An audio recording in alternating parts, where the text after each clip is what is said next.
show. I am Abandoned Nihilism, aka The Harbinger, aka The Realest Motherfucker on Twitch. This is the News Underground where we cover actual real news. We try to have some fun doing it, but we get right down to the goddamn nitty gritty, and that's how we do it. And that's why I'm not going to last on this platform. I'm too fucking real. Every time I stream, it feels like I'm playing Russian roulette. So I hope you're having a good Monday. I got to get right to it. I am short on time. Folks, we're going to be covering Ukraine, Russia, the terrorist attack that happened in Russia. We're going to be jumping into Gaza next, the various things that are happening with Gaza, Hezbollah, yada yada. You know, is there going to be a war, an extended war? Is Netanyahu flirting with that? And of course, we're seeing bad actor arguments about no weapons. If I have time, I'll cover UK and US, but I doubt I will. But, you know, if I do, I got it all queued up and, you know, ready to go. I just need more time. Anyway, I hope you're having a good Monday. Big props to Zio Duke here, number one in the chat. Thank you for being here right promptly. Do appreciate it having at least one person here. It does help with the flow to have something to bounce off of. So thank you, Zio Duke, for being here. You fucking rule, dude. So first thing we got to talk about is, so there's kind of two things that happened almost at the exact same time. Get on over here and change this up. Should have had this ready. Sorry. So we kind of had two things that happened at almost the exact same time here. Adjust this a little bit in my headphones. We had the ATACMS that was shot down over the Sevastopol, which did kill, unfortunately, children on the beach. And then at the same time, we also had a completely unconnected to Ukraine, directly at least, terrorist attack in Russia. Can't quite remember the region. We'll get to it here. Orthodox Church, city of Makchakleka. There was two locations they hit at the exact same time. Definitely well planned, well coordinated, and quite frankly well executed. You know, if the goal is to create as much chaos and kill as many people as possible, is definitely well executed. I wish it was half a Davy or Chem Goblin. I don't know. I don't even know how to reply to that, dog. All right, but let's start with the stuff in Crimea here. So, the bad actors on Twitter, the social media right now. You type in Crimea into YouTube here, and it is just nonstop lies. At the very, very top, I'm noticing this on Twitter. I'm noticing this on YouTube. Ukraine strikes Crimea with ATACMS. Several people killed. That's technically true. Ukrainian airstrike reportedly kills 6, injures over 100. Russian annexed Crimea. That's technically true. Russia blames U.S. for deaths in Ukraine's attack on Crimea. So this is the narrative that I'm seeing kind of buttressed quite a bit. Russia blames U.S. for deadly Ukrainian missile attack on Sevastopol. Okay, that's all right. NATO will pay. Putin roars as American ATACMS missiles kills Russians on Crimea beach. So what am I supposed to... it's pretty obvious where this one's from Times of India. Right? If it gives you any idea of what we're dealing with here. But, no, Ukraine, it's like, oh, wow, Ukraine, casually striked civilians like the Russians do. 4 people were killed on... Like the Russians do. I have this video queued up here. Russians, of course, yet again, directly attacks an apartment building. So, it's interesting to see the desperation immediately trying to make this the narrative. Ukraine directly attacked people on the Sevastopol beach. There's lies about cluster munitions. We're going to see that somewhere in here. I mean, Anna, she might actually be, Anna from Ukraine. I don't know what part of Ukraine. But it's I guess I'm being a little hyperbolic here on YouTube. Twitter is a different story altogether. I won't diverge any further. But what I'm seeing is a pretty strong reinforcement of this. Ukraine intentionally attacked civilians. oh, they might have used cluster munitions. Lies, totally lies. It was, like I said, it was a attack and strike on a legitimate military target in Crimea that was shot down by Russia.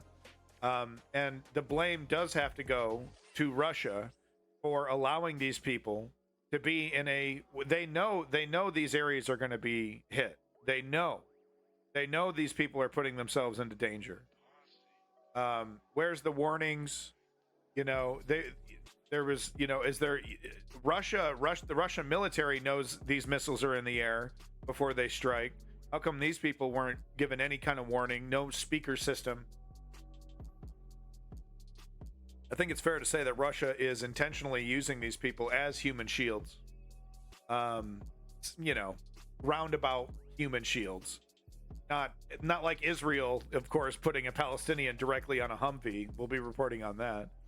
But no, this, you know, the noise right now coming from this story is really the most fascinating part. Just how aggressively this false argument that it was a direct strike on you know, Crimean civilians by Ukraine with cluster munitions, and that is nowhere even close to the truth.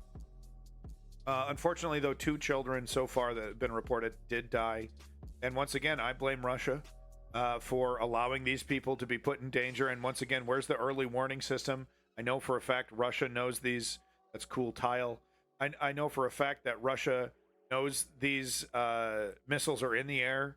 How come there isn't loudspeakers over the beach? You know, get the fuck off the beach, get out of here. You know, just a quick reminder, this is a war zone. You know, any signs put up. I feel confident saying that is intentional, that those things are not in place intentionally, because as you can see, Russia benefits when civilians die inadvertently, you know, from Ukraine attacking a legitimate military target. And like the narrative is pounced upon and doubled and tripled upon immediately. So I wanted to show this here just to give you an idea. You know, I gotta, you know, most of these, it's very, modern propaganda is not, you know, is not in your face, slapping you in the face with lies. I mean, some of it is really egregious, and it's usually on the right. And that's the case here. It's kind of slick, it's kind of slick, it's kind of, you know, kind of sly. It's factual, but let's see if we can find the angle here. Let's see what kind of angle they're actually trying to push. Maybe there isn't an angle. Maybe I'm just overlooking it. Take a look. 4 people were killed on Sunday in a Ukrainian missile attack in the city of Sevastopol in Russian... Yeah, Zeoduke. And yeah, thank you for pointing that out, Zeoduke, pointing out that this is actually not the first time... this is actually not the first time Crimea has been hit. Annexed Crimea Peninsula. Now, the dead include 2 children, while over 100 were left injured. According to the governor of the city, Ukraine launched 5 missiles which Russian air defenses intercepted with shrapnel, which fell onto the shoreline. Now, although air defense... Actually true. That's accurate. Yep. Systems were successful in evading a direct strike. Which fell onto the shoreline. Now, although air defense systems were successful in evading a direct strike, fragments from the weapons struck... So that... I don't think that's true. The target that was meant to be hit was successfully hit. So I think that's either an inaccuracy or a lie. Not sure. Beachgoers, killing at least 4. The Sevastopol governor wrote on Telegram that 2 children were among the casualties. A Russian health ministry official has stated that 124 people were injured, including 27 children. Russia's defense ministry has claimed that Ukraine used U.S.-supplied cluster munitions weapons in the attack. They claim it. They claim all kinds of shit. They're, of course, threatening nuclear war, nuclear Armageddon, again, pushing the nuclear button, mentions of it. Not direct, of course, but I'm so tired of it. You know, and it seems to be pretty consistent. Anytime there's at least one, you know, per stream, it seems almost, people coming in the chat. Aren't you worried about nuclear war? Shouldn't we give up? Yeah, it's just a lie. You know, it's like Russia propaganda, Russia, you know, Russian PR ready to get that in there. And then so many people repeating it. It's all over YouTube. It's all over Twitter. and like it's like the the Donbass, or a bunch, well, it's like we take a half truth, right, where we take we take a grain of reality, right, people died, they were hit by shrapnel, and then we twist it, we apply the lie, then we repeat it a million times, and it becomes part of the narrative, part of the alternate narrative, that has to be repeated and believed by the bad actors that are repeating these narratives endlessly.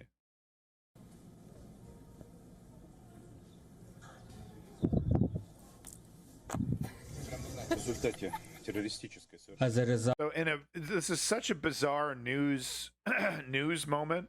He ran out of things to say, and then there's just silence while the B-roll is playing. And right before this, Russian installed governor of Sevastopol, hams it up for the camera there, pretending like that he didn't know full well that these people were in direct danger, and it was just a big surprise. And Ukraine, bloody Nazi Ukraine, of course, attacked, because they hate humanity. So he puts on a pretty good performance here. You're supposed to be in charge, so where's the early warning systems? Where's anything? You're just gonna let these people? You just, oh yeah, well, we're only in a full-blown war, and we're only right next to a critical target, the Kerch Bridge.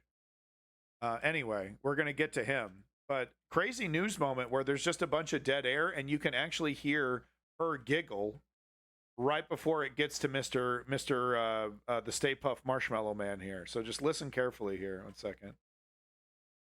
The attack. Dead air.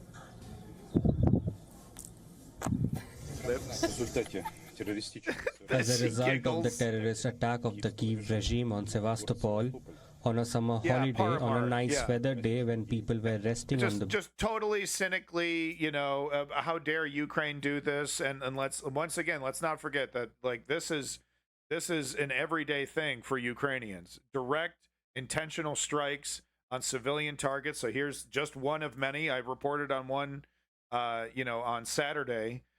Yet another, glide bomb terrorist attack. People, civilian target intentionally hit by Russia. Oh no, the civilians I intentionally put in danger got killed in the hot war. This is a hot war that my country started. Oh, woe is me. Beach using a cluster missile made in the United States. Unfortunately, at the moment, we have 124 not wounded. True. Quite frankly, not true, because the death count would be way higher.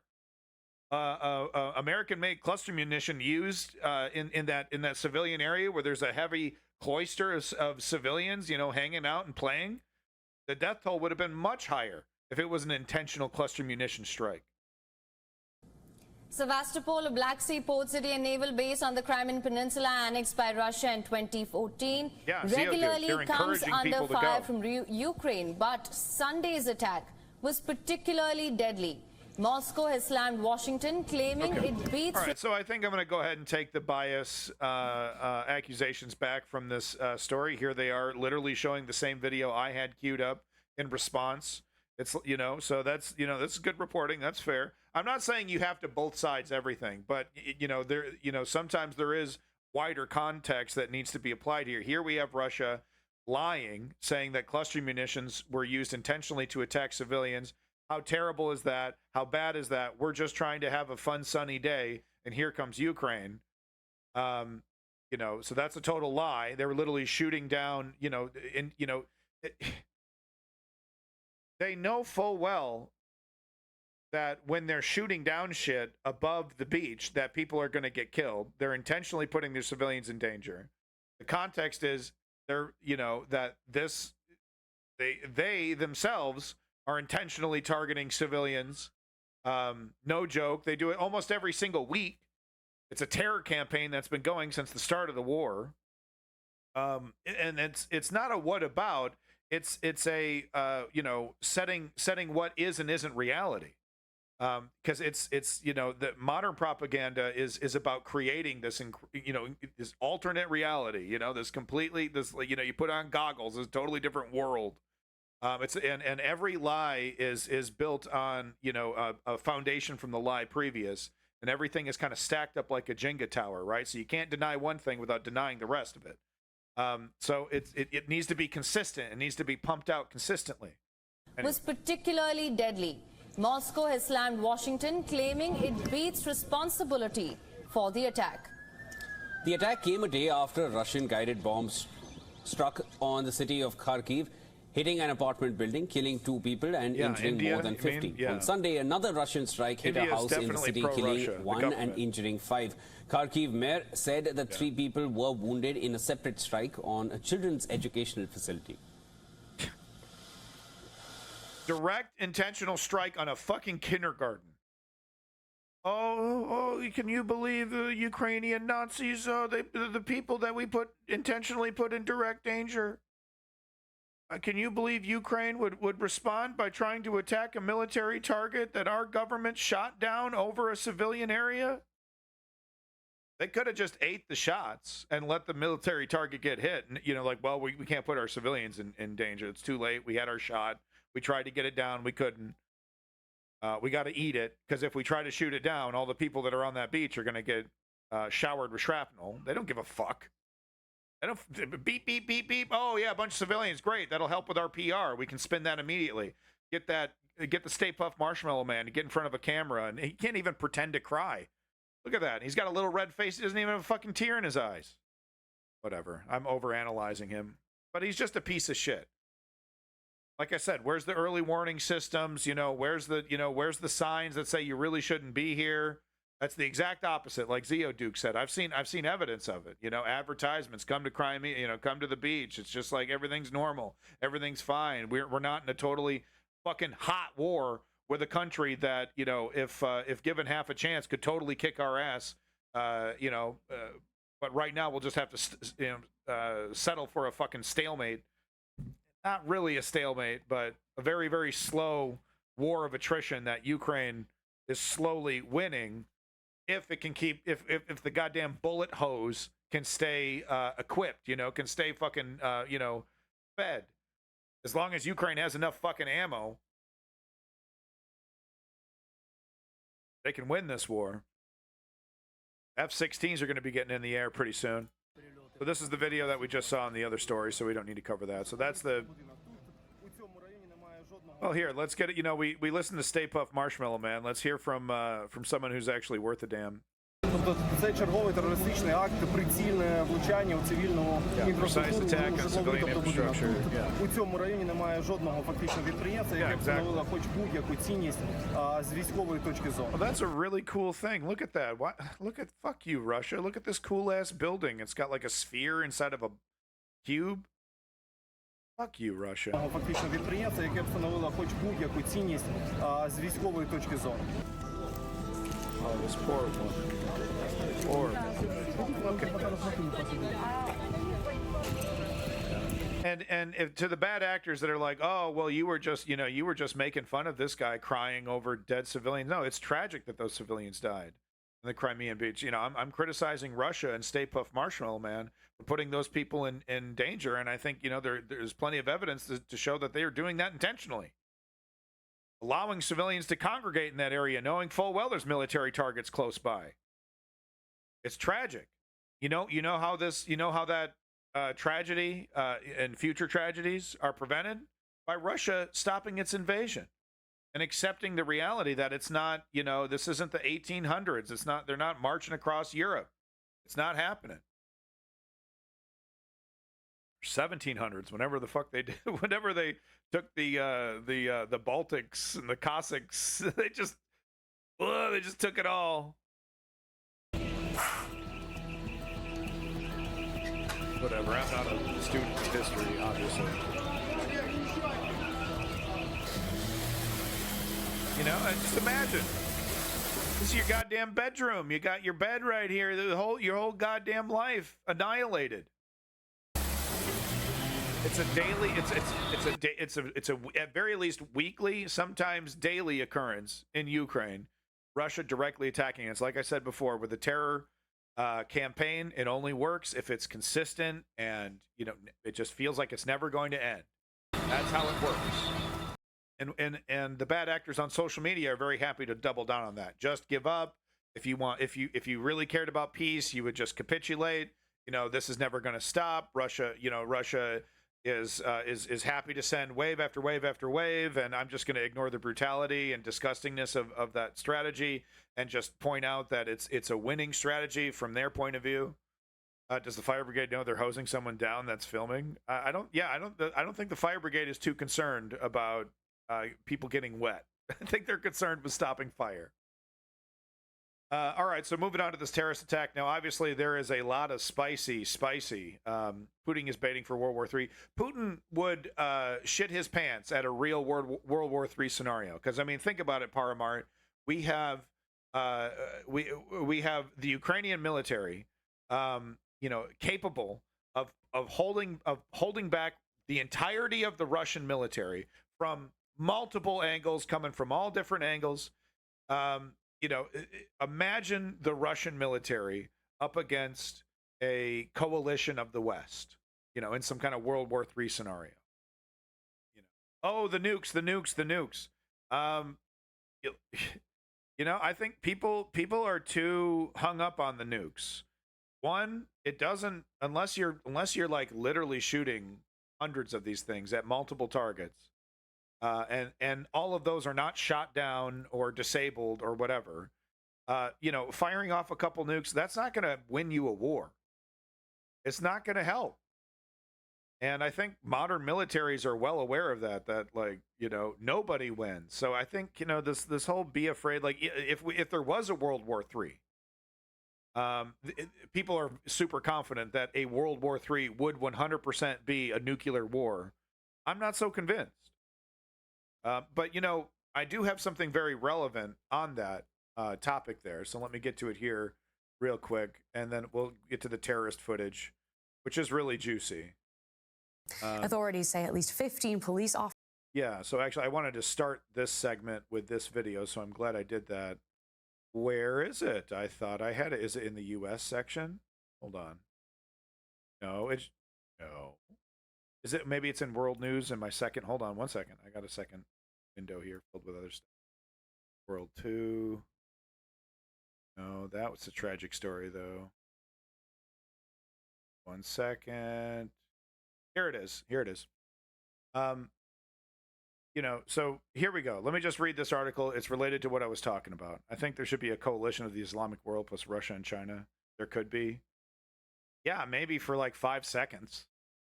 I mean, I think people really do underestimate the sheer overwhelming power of not just the United States, but, a combined, like if NATO and the United States and, France, Britain, and Germany really poured it on, really kicked it in, full war stance. I think people would be shocked at the destructive power of that combined force. I'm not trying to suck the military-industrial complex's dick here. I'm trying to just talk about objective reality when it comes to the ability for one country to project a certain amount of force, physical force, on other countries. Welcome back, strategy member. But anyway, let me get this tunage going here real quick. But no, this is related here. Sersky says Putin, quote unquote, over worries about possible defeat ending 1,000 years of Russia history. So once again, it's kind of similar to the Israeli-Palestine, situation where Israel's, entire foundation of lies, the Jenga tower that I talked about of lies, that foundation is built on this extermination lie that if peace was made with Palestine and peace was attempted, with the Middle East, that really it's just a ticking, it's really just any amount of time, anyone can guess, any amount of time before that Muslim Arab coalition works together to destroy Israel, right? It's like, well, we can't treat these people like human beings. We can't treat them like honest actors because that will lead to destruction of Israel. Russia is Putin really, I mean, this is really driven by Putin's madness, is attempting this, is attempting to make this argument that if we lose in Ukraine, all of Russia is all of Russia is going to be done. It's all over. If we lose Crimea, that is it. That's the argument that he wants to make. I don't know if he even believes it. I think he sees the political advantages of that narrative, right? Because people, World War III, nuclear war. I think he sees the advantages of that, but I think he himself, even in his current state of dictatorship, of ultimate power, certainly he must realize this reality, what this fella here is talking about.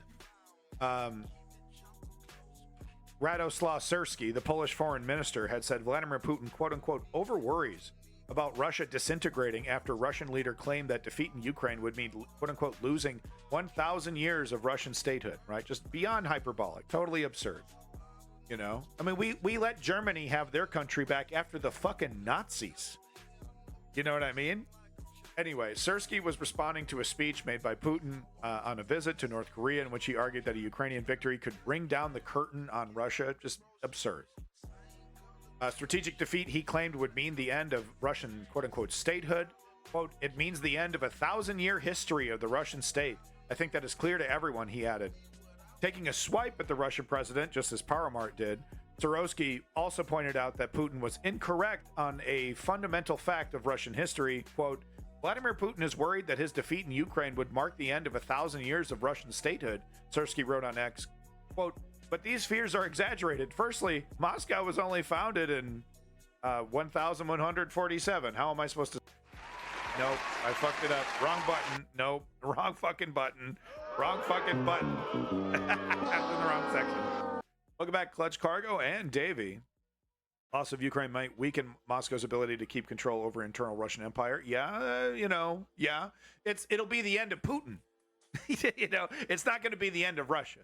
It could mean the end of Russia at its current borders, but Russia could continue to exist in some form. It could mean the end of their, Georgia experiment. It could be the end of their machinations in the African continent.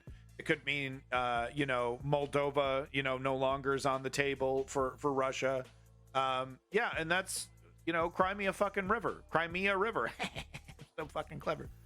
But you know what I mean? It's like, that's okay. Those are lessons that Russia needs to learn. Just as, Vietnam and Iraq and Afghanistan were great lessons for the American industrial complex to learn that, you're not going to be able to force project your way into a favorable, government. You gotta use statecraft. You can't use the fucking military to try and get what you want in the Middle East. You look like bumbling fools getting yourself shot up in a fucking desert. Sorry, just got done watching Generation Kill. Just an amazing series. Amazing. Couldn't recommend Generation Kill more. Let's go ahead and finish this article. He added that that Russia. So this is the most important part, actually. He added that Russia survived defeats in the Crimean War, the Russo-Japanese War at the beginning of the 20th century, World War I, the Polish-Soviet War in 1920, Afghanistan, and in the Cold War. Quote unquote, after empires, nation states can continue to exist, Sirsky continued.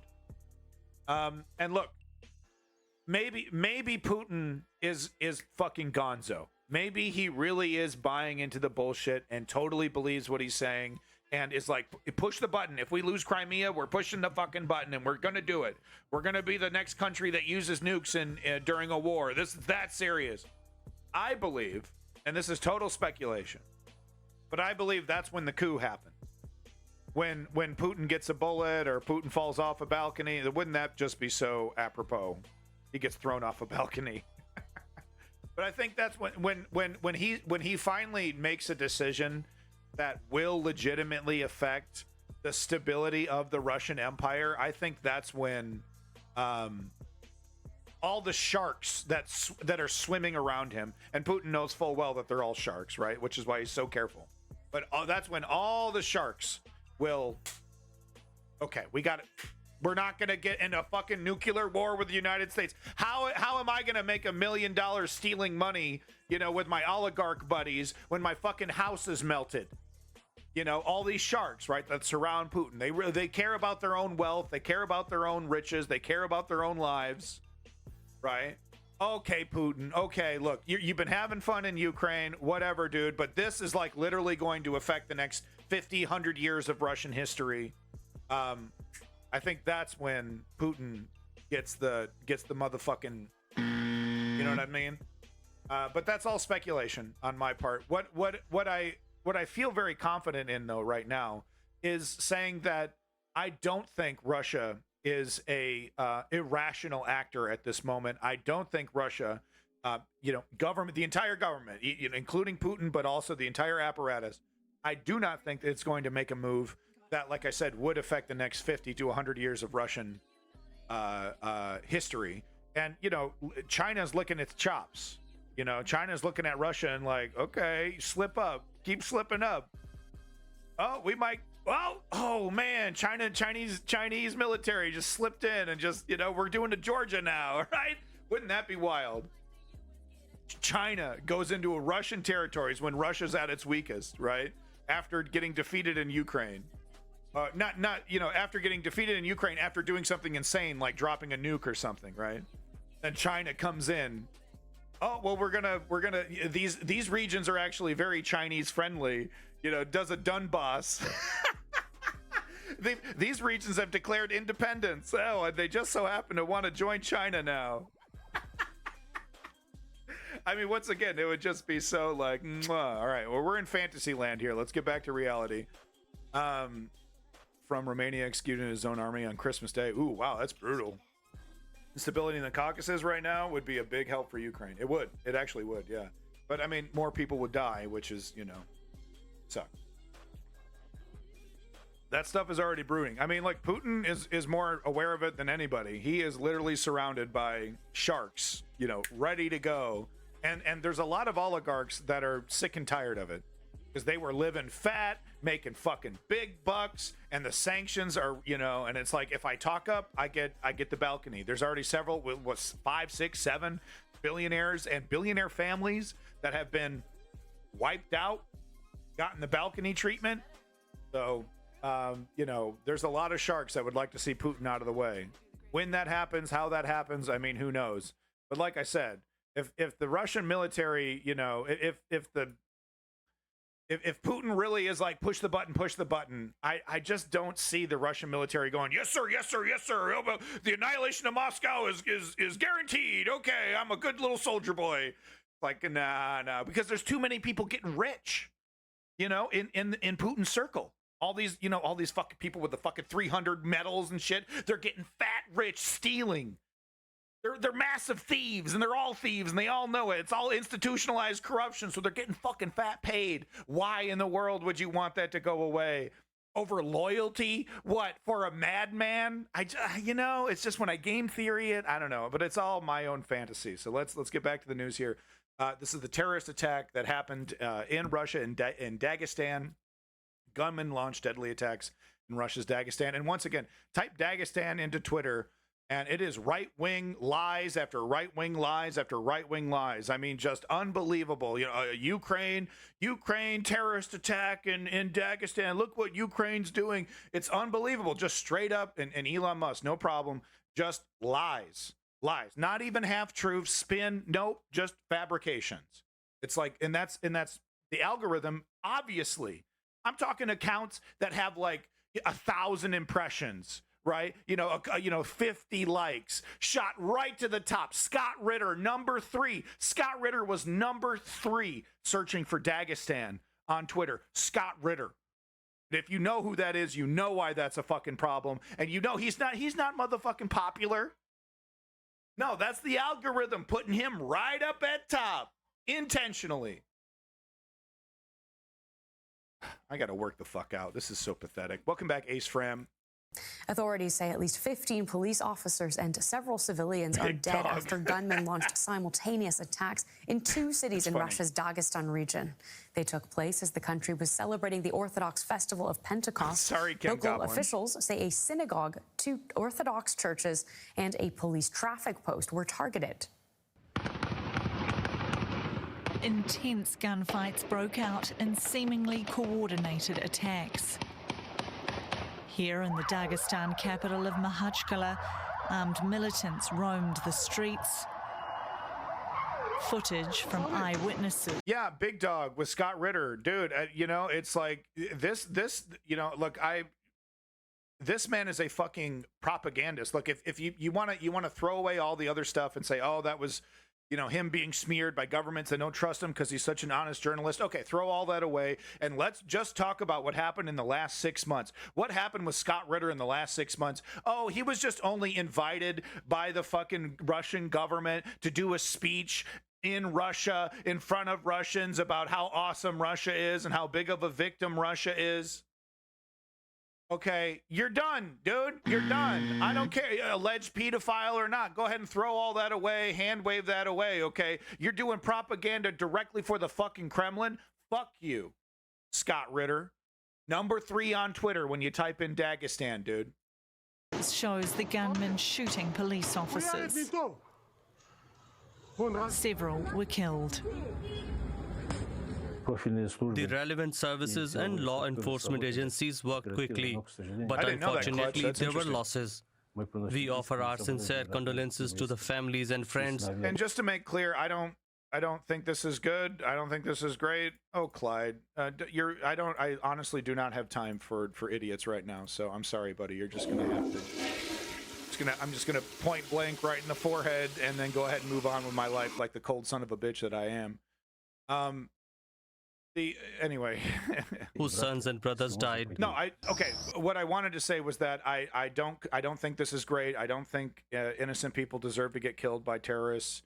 Of course, I don't agree with Russia. I don't think what Russia is doing is great. I don't agree with the Russian people and their support of the Russian government that is attacking Ukraine. Yada yada yada. At the same time, just like with October 7th, you know, terrorist attacks, terrorism, terrorists. Fuck you, right? The whole situation, the whole religious, I got to kill you over my book. The whole thing's got to fucking go, right? I disagree with all of it. And if you're a lefty that likes to make Twitter comments or likes to make, you know, posts about you had it coming, fuck you, straight up. You fucking suck and you're part of the problem. Okay, lefties need to show the world a better way. We need to be above that, okay? And that means, you know, when we see innocent civilians die, even if it's a country we disagree with, we have to acknowledge the humanity and tragedy of those people dying, like the children that died on the Crimean beach, the children that Russia, of course, intentionally put in direct danger, knowing full well that there's military targets in the area. You know, where's the early warning systems, et cetera, et cetera. The militants also targeted a church, later setting it on fire. Meanwhile, the city of Derbent, which is around 120 kilometres away, was also under attack. A synagogue was set alight and a priest was killed at an Orthodox church. It's amazing only one While was no killed. one has claimed responsibility for the attacks, the Republic of Dagestan has been targeted by Islamic militants in the past. And of course, we also saw the incredibly disgusting what was it, a amphitheater with some kind of event theater. The footage out of that was absolutely horrific. You know, these Islamic extremists. I mean, they literally are scum of the earth. Some of the worst people, right down there with the cartels, and what they do to human beings. Russia's investigative committee has launched an investigation into what it called acts of terror. How many days in Mario? Our correspondent Jay Gosha-Simonovsky is standing by in Riga as the Kremlin has banned DW from operating within Russia. What more can you tell us about these attacks? Well, Claire, security forces have finished their operation on Monday morning, and we are receiving conflicting reports as to whether 5 or 6 attackers were killed by security forces bring playback in this operation. As we've heard, no group has claimed responsibility for this attack yet. The Russian daily RBK reported that all of the attackers were residents of Dagestan and that several of them were listed with the Interior Ministry as having contacts to radical Islamist circles. Like a legitimate internal terrorist cell. But right now, all the information that we're getting is, coming from a really unreliable source. I remember, the Russia calling the terrorists that were killing people at the theater I described, at the stadium or whatever you want to call it. The Ukrainian terrorists, they're on their way back to Ukraine through Poland or through Belarus. They're on their way back. They're on their way back to Ukraine. Right. So, let's just, grain of salt any bit of information, regardless of the source right now, because it really is hard to confirm. Russian media are also reporting that among the attackers were two sons and the nephew of a Dagestani official from the United Russia Party. This is the governing party of Vladimir Putin. Now, this official... That's awkward. That's fucking awkward. ...who was heading one of the districts in Dagestan has stepped down overnight, and he was questioned by the police. So information is still coming in. What have the authorities in Russia been saying? We haven't heard from the Kremlin or from Vladimir Putin yet. In a statement published on Monday morning, the governor of Dagestan has vaguely connected this attack to what he called the special... quite frankly, I'm surprised that hasn't happened in the United States. So this footage is really something else, and I guess we can show it because we don't see anybody die directly. But this man sees a police car coming and is opening fire on it as it's speeding by. And he's standing in the right spot too, because the cop car maybe would be interested in hitting this guy that's shooting at him, but steering into and hitting this guy would mean directly hitting this vehicle. The special military operation in Ukraine, he said, so he just rakes it, dude. Fucking war has crazy. Come to our door. But yeah, I'm actually surprised that hasn't happened in America. Some right-wing politicians, offspring goes on a... I mean, that's, because they live in luxury most of the time. Why would you, commit a massacre if your life isn't miserable? And added that the authorities apparently know who is behind the attacks, but he didn't offer more details. It happens, but it's got to be more rare. This is a vague response so far, and this somehow reminds of the reaction to the terrorist attack on a concert hall in Moscow in March, which was at the time claimed by the Islamic State group. Back then, the authorities were also framing the attacks in the context of the Ukraine war, somehow framing Ukraine for the attack without offering much proof to that. So we will be waiting for more responses from the Russian authorities. Jaybash, give us a bit of context here, if you can. Can you tell us more about Dagestan and the threat posed by militant groups there? All right, let's get a little context. Well, Dagestan is a republic in the North Caucasus, and it has been hit with an Islamist insurgency in the 2000s. This was an insurgency which largely spilled over from the bordering Republic of Chechnya. Now, Chechnya, of course, experienced two brutal wars in the 1990s when Russia cracked down on separatists there, and so the Islamist networks were strong in Dagestan. We know of some militants who traveled from Dagestan to Syria to join the Islamic State group there. However, and to the people that actually do agree with this and think this is somehow an effective strategy in creating change, it's because I think the idea is that this would start something bigger. You know what I mean? It never does. Never does. It really, 99% of the time, this kind of overt violence, in defense of the little guy, whatever the scenario is really just fuel for the current, the current dynamic. It's, the current. It's fuel for for those that would want to continue that dynamic that is creating this strife. It gives them the ability to say, look, we are under attack. We can, we need to further mistreat these people. We need to further marginalize these people. It never really gets to that kind of dialogue. And it's so funny because this is not, new shit.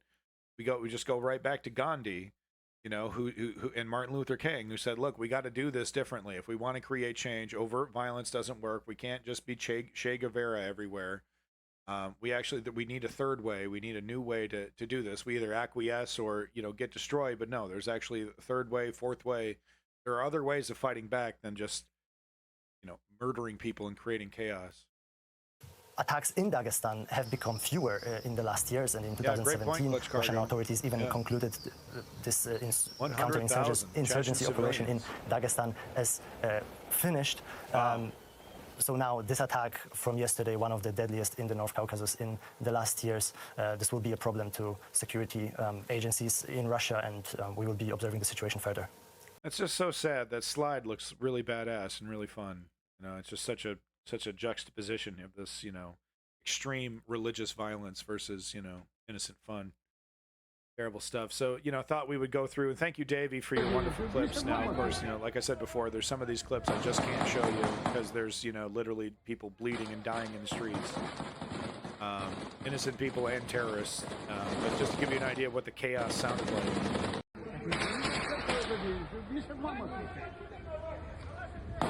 Yeah, big dog. It couldn't be more complicated. Pretty wild footage there. Like I said, I'm just going to go through some of these here. You know, lots of people sticking their cameras out their apartment windows and recording the insanity. These people are not allies to liberation of the region, even if you want to see Russia balkanized. Yeah.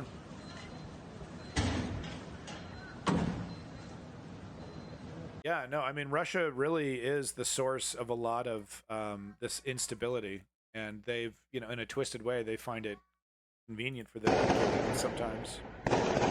Sometimes not convenient for them.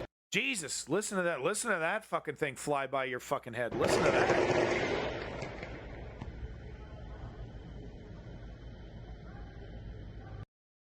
One more time, I gotta hear that. Jesus. Now, correct me if I'm wrong. If you're hearing that whistle, that kind of sounds like a laser beam. If you're hearing that, that means the bullet was somewhere in your vicinity flying by you. Please correct me if I'm wrong. Jesus makes me jump every time I hear it, man. Ooh. Welcome back, Carl Toes. Yeah, no, isn't that the bullet whizzing over you? So, you know, full-blown, like, urban warfare shit happening. You know, at the time, helicopters, you know, shooting targets out of their, you know, sniper rifles out of helicopters, that kind of shit, you know. I mean, they were, you know, legitimately causing real damage, you know, killing people. And, you know, and maybe Russia, is it fair to say maybe Russia learned a couple lessons from the last terrorist attack where these guys, you know, they got into a crowded event stadium and just, you know, went hog wild for like an hour and killed over 100 people. People were jumping off because of fire and all of them died. Don't remember which exactly building it was, something military. I have not heard of that one, Estonian. I'm not even quite sure which, you know, what region, what country you're talking about where that happened. Are you talking about the building that Ukrainians struck with the ATACMS, the military target that Ukrainians struck? But we see civilians here. So people in this attack. I've heard like 20-ish total killed. Yeah, it's actually. I'm quite surprised that only one priest was killed.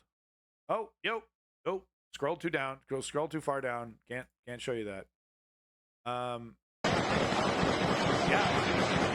No, I mean the Russian police really kicked in Moscow. No, I did not hear anything about that. About a building on fire in Moscow filled with people jumping out of it. Sounds horrific. I've not heard of that. Can you give me a link, Estonian? But yeah, just listen to this chaos. Yeah, I don't know if these guys are, if these guys, you know, if they were more ready because of the previous terrorist attack, or if they were more ready because this is a more militarized area that's, you know, have seen a lot of issues in the past, and that's why they were more prepared for this all-out battle. 15 were cops. Yeah, I mean, a lot of cops were killed. And, you know, look, I'm not going to, you know, they were not fighting Ukrainians. They were fighting Islamic extremists. So you do have to give them some credit for fighting Islamic extremists, but it's not exactly like they were doing it. Oh, it's complicated. I don't want to see anybody die. Long and short of it. Is that a safe link? Can I show that, Chem Goblin, or is that an unsafe link?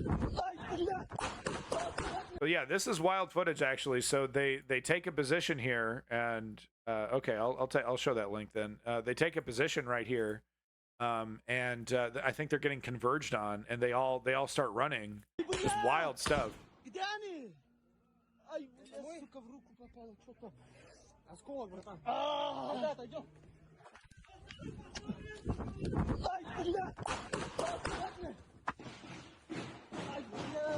So it's just totally nuts, right? So, I mean, like literally urban warfare. We're in some dude's business. We're in some car garage. Terrorists versus terrorists. Yeah, I mean,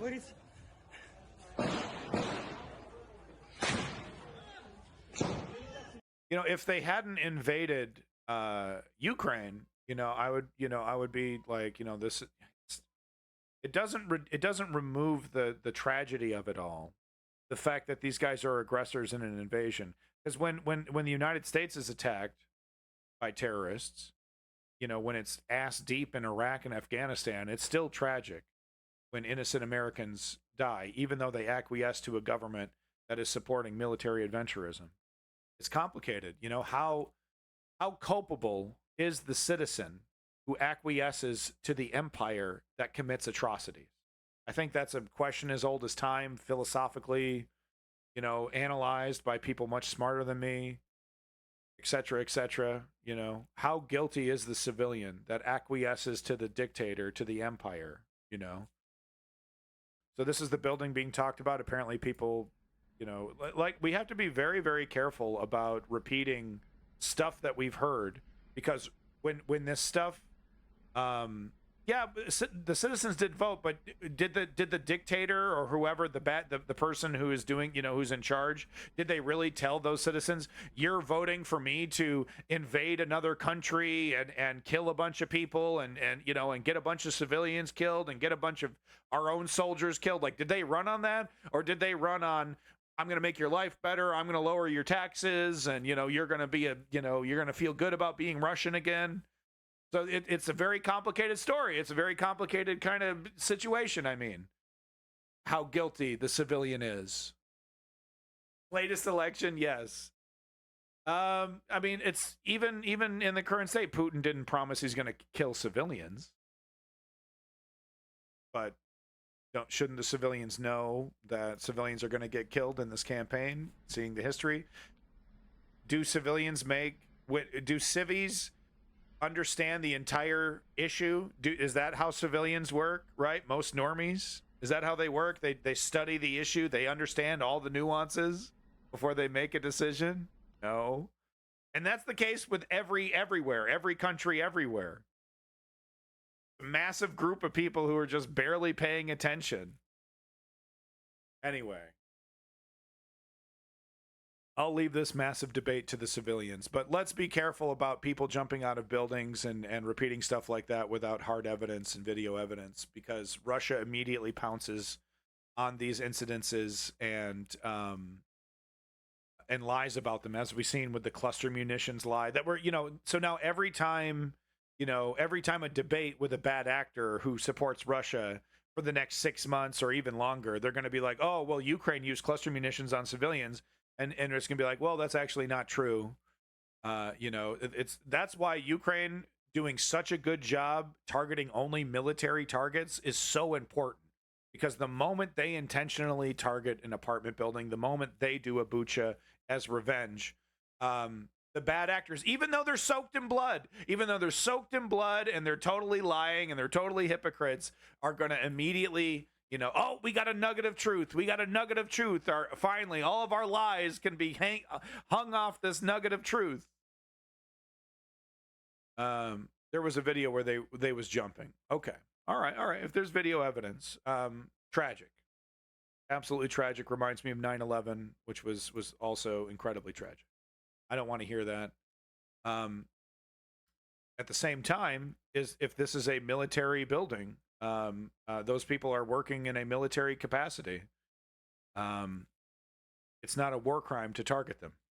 Unarmed people get killed all the time, legitimately, in wars, right? You get a artillery strike on a HQ. A bunch of people with like pistols in their holsters and a bunch of computer IT guys, right, get killed, but they're wearing the uniform. They're working for the army. It says it's in the post. Okay, let's see here. One of Russia's main defense electronics producers, so there you go, and research centers, Ni Platan near Moscow, is on fire, with staff trapped inside. Yikes. According to the Platan's archive website, its components are used in Russian fighter jets, nuclear launch munitions, S-400 air defense, and various guided munitions. So there you go. That's not a war crime to hit it. It's not a civilian target. It's a direct military target. It's ghoulish. We're talking about, is it or isn't legitimate to kill? Okay, yeah, we'll get beyond the philosophical is war bad questions and get into the reality of the situation, which is, you know, is this or isn't this a war crime? Is this setting a new precedent? Is this Ukraine striking an apartment building or striking a civilian area? No. Yeah, Kim Goblin. I mean, it is glib. It sounds glib to say that, but that is the honest truth. If Russia and if the Russian people would like to see this stop, then they should stop attempting to conquer the Ukraine and give back Crimea. That's the reality. That's the reality of it. So this says, you know, adult content, be scared, but you know, we get a look at these guys. These might be the mayor's sons. Man, what a way to fuck up. What a way to fuck up, dude. You raise a bunch of spoiled nepotism babies, right? And you're trying to like be in power, you're trying to be a politician, and your kids go on a fucking a terrorist murder spree. There's the end of your political career. So the longer version of this video pans to the right, and you see a dead policeman lying in the street right there. And they seem to be rummaging through police vehicles. I don't know what they were looking for. But just give you an idea how stone cold these guys are. You know, their goofy fucking beards. He says with a beard. No, I'm so sick of the Islamic extremism, you know, and it being their murderous, you know, tactics and techniques somehow, you know, supposedly leading, you know, honestly, all they do is feed into the anti-Muslim narrative, into the xenophobic, bigoted narrative that you can't trust Muslims, and it's just totally ridiculous. I say the exact same thing when I see a right-wing religious, you know, Christian conservative committing similar violence in the name of their fucking book. It's all wildly counterproductive, and it really, quite frankly, helps the empires that they hate so much. You know, they become perfect tools of the governments and empires that they rail so much against, you know. Perfect little patsies. Welcome, greetings from south of Boston. It's your boy Lenny, the #1 Twitch streamer. Accidents waiting to happen. True OG. Fear is the gateway to the end of your own position in any argument. Indeed. Fear is the mind killer. So this is a totally trippy. This person set up this shot is kind of a genius. I don't know, man, because this is like right out of Hollywood. You know, some restaurant looks like starts filming before the person gets to the window, and you know, slowly pans out the window, right, to get a wider view of the battle. Just fantastic cinematography here. You know, and catches like an action shot. Real life, man. You know, real life. Just the timing of it, everything. You would think it was staged. You know, the cynical people among you might think it was staged, man, but it's just crazy. And catches it as it's happening right there. Real life.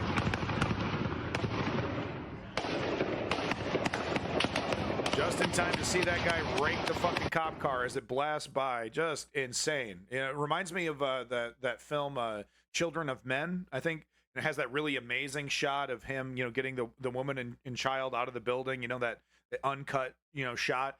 Exact kind of cinematography, right? Where you zoom into a thing, you get some action, then you pull back out and you go further down or whatever. Wild. Totally wild. And of course, once again, I need to repeat this. Tragic. Terrorist attacks are not good. I don't support them. I don't support the extremists. Like I said, it's counterproductive. I don't think it's great. Even if it is in a country that I vehemently disagree with. The government and, of course, the people as well. Here's the tough thing. It's like there are plenty of Russians that totally agree with me. Okay, but if you're a Russian that lives in Russia that agrees with me, welcome to the fucking gulag. You know, so it's really unfair of me to say all Russian citizens, right, agree with Putin when it's impossible to get any kind of idea of what people actually think in Russia. It is fair to say, though, there are millions of Russians that do agree with Putin. One reason or the other. They know he's wrong. They don't know he's wrong. He's being lied to. Whatever. So there we go. That's the Ukraine news. Kept it under an hour. Not bad. Not bad. Let's move on to Gaza here real quick. 1 second. Not bad. Folks, if you are enjoying the content, if you're enjoying the News Underground, thank you so much for being here. If you're enjoying this, please like and subscribe. Tell your friends and family. Annoy them. Send them links. Here's a link tree. I got to put this in. I got to make a bot for this, but here's a link tree if you want Instagram, if you want TikTok, if you want just the clips or just the live stream stuff. There's the link tree. Go ahead and help a brother out. Give me that like. Give me that subscribe. Help me out, brother. You think Israel has? I know. I sound so enthusiastic. I know. Look, the social media shit is exhausting, and it's like it's literally hard work. So just give me money. Not you, Lenny. You don't count anymore. Lenny's giving me enough.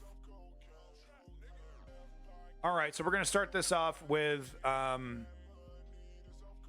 liberals not doing it correctly. Not doing this correctly. Israel, Gaza. You know, she's young, right? She's heading in the right direction, but this is the problem. Habibi wants to expand the war. Yeah, so that we're going to be talking about Karl Toes. Yeah, he seems pretty interested in expanding this war. Essentially, he's the only one that benefits from this chaos continuing, from the war expanding. He's like literally the only individual person. Everyone else, including inside the Israeli government, everyone else gets a raw deal. Of course, the Palestinians, the Gazans, the Lebanese, the Hezbollah, Iran, everyone in the Middle East in general. But there's one guy who benefits. So guess what we're doing?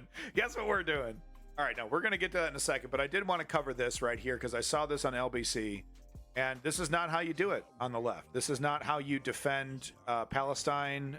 This is how you feed into the extinction narrative, the false extinction narrative that if Israel, there's a lot of people that believe if Israel were to give peace, you know, as if it's Israel's right to determine which countries do and do not have peace, but sorry, the false narrative that if Israel allows peace to happen in the Middle East in general, but in Palestine specifically, that the countries, the Muslim countries would then build up their strength, and wait to the perfect moment to strike. And they're like, oh, look at October 7th. See, that was a perfect example. That's what happens when you give them an inch, they take a mile. It's a bunch of lies. It's false. I've gone over that extensively. If you want to see me extensively go over that, check the VOD from the last big stream. Lots of discussion about that. But what you don't do is skirt around. What you don't do is skirt around the existence of Israel. Look, it's there. We have a good plan with the 1967 agreement. Okay, that means Israel has to give up a lot of settlements to recreate the West Bank, the sections of the West Bank that they've taken. Right? We have to build a corridor between the West Bank and Gaza, so we got a good deal. Israel is never going away. That is off the table. Okay, I don't. The history of how it started in the 40s, completely bullshit. After World War II, the Britain just making a country. Here you go. That we got a colony. They won't mind, so we'll just squeeze. That old colonial attitude, that Winston Churchill style problem solving. That has created issues all over the world, by the way, right? Just arbitrarily cutting things in half and taking stuff and shuffling things around. Like you literally own it. Like you would, I'm gonna put my vacuum in this other closet. I'm just gonna take my vacuum, put it into this other closet, and the vacuum's gonna be happy being in that other closet, right? Treating human beings, treating civilizations and countries like a vacuum. You put in a different closet. Anyway, it's here to stay, lefties. Stop listening to the tankies. Stop listening to the extremists on social media that make arguments that Hamas is some kind of legitimate resistance organization and not a brutal, counterproductive, and not a brutal, counterproductive religious group of religious extremists that that cynically use the Palestinian people. And instead of trying to liberate them, instead of trying to negotiate, they spend all their time setting up fucking little mini conflicts that get millions of people killed. Meanwhile, the leader of Hamas sitting pretty in fucking Dubai or wherever in Saudi Arabia, Qatar. So the left, impressionable young people on the left, need to stop listening to extremists that try to make this half-hearted, half-assed argument that because of the crimes of the British government and Israel's creation and the Zionist creation of Israel from the past, that we're gonna somehow be able to undo that. The damage has been done. Israel exists, and now we just have to get to the negotiation part. We have to get to a legitimate two-state solution. That is the only way to create true and honest peace without the annihilation of one or the other. Right? So when young, and you're going to see here in a second, when young people say shit like this, they are inadvertently playing into a set of false narratives that, where the logical conclusion of that false narrative is, well, this is a fight for existence. This is a fight for survival. One side wins, one side loses. And if that means millions of people dead, then that's what means millions of people. Then millions of people got to die. That's what you are inadvertently feeding into with this coy, cute response to this very direct question. So let's get to it and you'll see what I'm talking about. Do you think Israel has a right to exist? I believe Palestinians have a right to equal rights. I believe Palestinians have a right to return to their homelands. So she was asked, do you believe Israel has a right to exist? Since 75 years ago, we know the history. Palestinians have been systematically forced out of their homes. And do you think Israel has a right to exist? Second time. I'm so sorry. I have a longer answer to this question. Okay, but it didn't, with respect, it didn't sound like you were answering.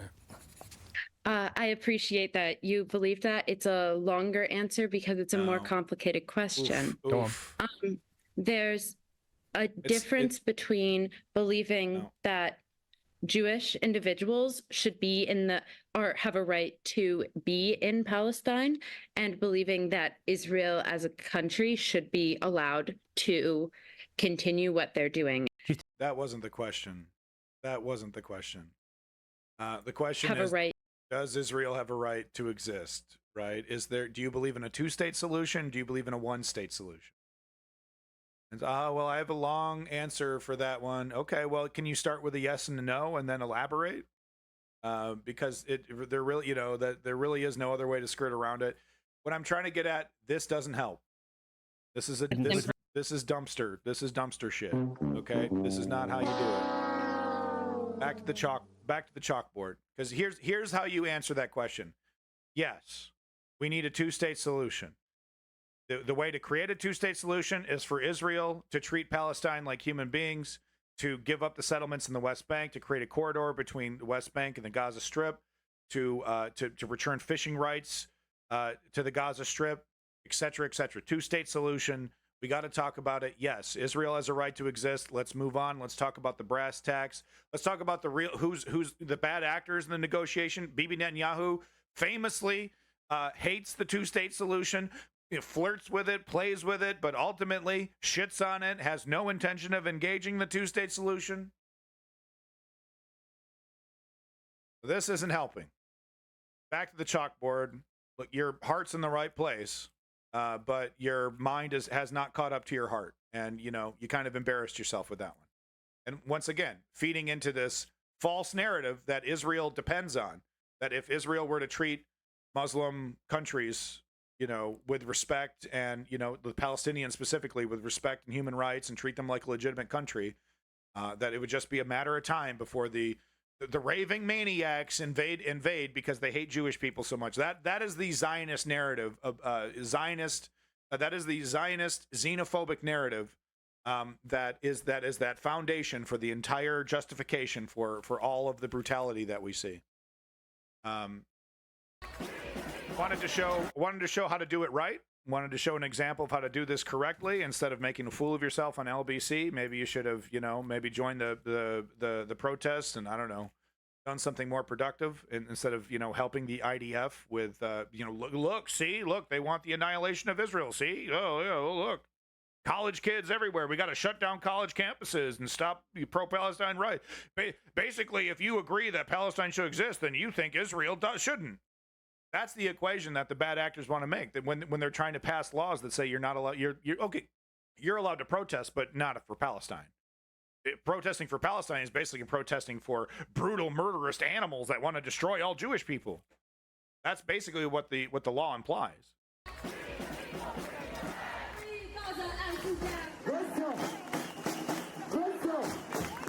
Wait. Listen carefully. Listen. If you listen carefully, you'll hear it. Bop, bop, bop, bop. Hamas. Hold on. You'll hear it. 1 second. Hold on. Hamas. You heard it? Did you hear it? I heard it. Pretty clear to me. These people chanting for Hamas, want the complete extermination of Israel. It's pretty clear to me. Yeah, I mean, Paramart, it's a two-way street here. It's a two-way street. And look, I'll give you an example. Barack Obama was able to successfully negotiate a nuclear deal with the Iranian regime, one of the most theocratic, theocratic dictatorships you get on planet Earth, right? Run by a motherfucking Ayatollah. Okay? We were able to work with them. We were able to open the door and have a goddamn conversation with them. This, what we can't fall into is this fake idea, this dangerous idea, not fake, it is fake, but this dangerous idea that it's us versus them. That there is simply no, rectifying this relationship between the Arab world and the white Christian world, whatever you want to call it. It's absurd. It's absurd. They're human beings. They want peace and happiness, and they want to sit on the couch and eat fried food. And I mean, come on. What are we talking about here? We're talking about human beings. So we can't forget that we are actually not dealing with totally irrational monsters, that deserve to be eradicated like bugs and Starship Troopers. Right? That would be so easy. That's what the fascistic, mentalities would want. The only solution is to eliminate them, is to erase them. We cannot fall into that trap. No, Paramart, that's not true. That's not true. It's not true. Are there obstinate Arab countries that that do everything they can? Yes, of course, but look, we are not dealing with a black and white situation where one side's the good guy and the other side's the bad actor. We are dealing with wildly dishonest bad actors across the board. You want to tell me the military industrial complex of the United States has been an honest actor in their dealings in the last fucking 100 years in this country? 50 years after World War II, 60, 70 years, whatever. How long was World War II ago? 50 years? 60? Fuck, that's a long time ago. The Israeli army says it's investigating the conduct. Right, so moving on to the next story here. This is a big one. We've seen it before, and I'll be covering this in another story as well later. Israel's treatment of Palestinian Billie Eilish is the bad guy. That beat is pretty addictive. It's a good beat. Humanism now, the cost of losing, and humanism later, the cost of ignoring suffering now. Yeah, interesting take there. Yeah, I'll have to think about that one. That's interesting. But no, so the big story is, look, if you've been following Israel-Palestine for a while, this is not new, and this was happening well before October 7th, but it was, of course, ramped up to 11, cranked up to 11 after October 7th. And quite frankly, if you've been following this story since before October 7th, you know full well that the treatment of Palestinian prisoners by Israeli security forces, IDF, police, is atrocious.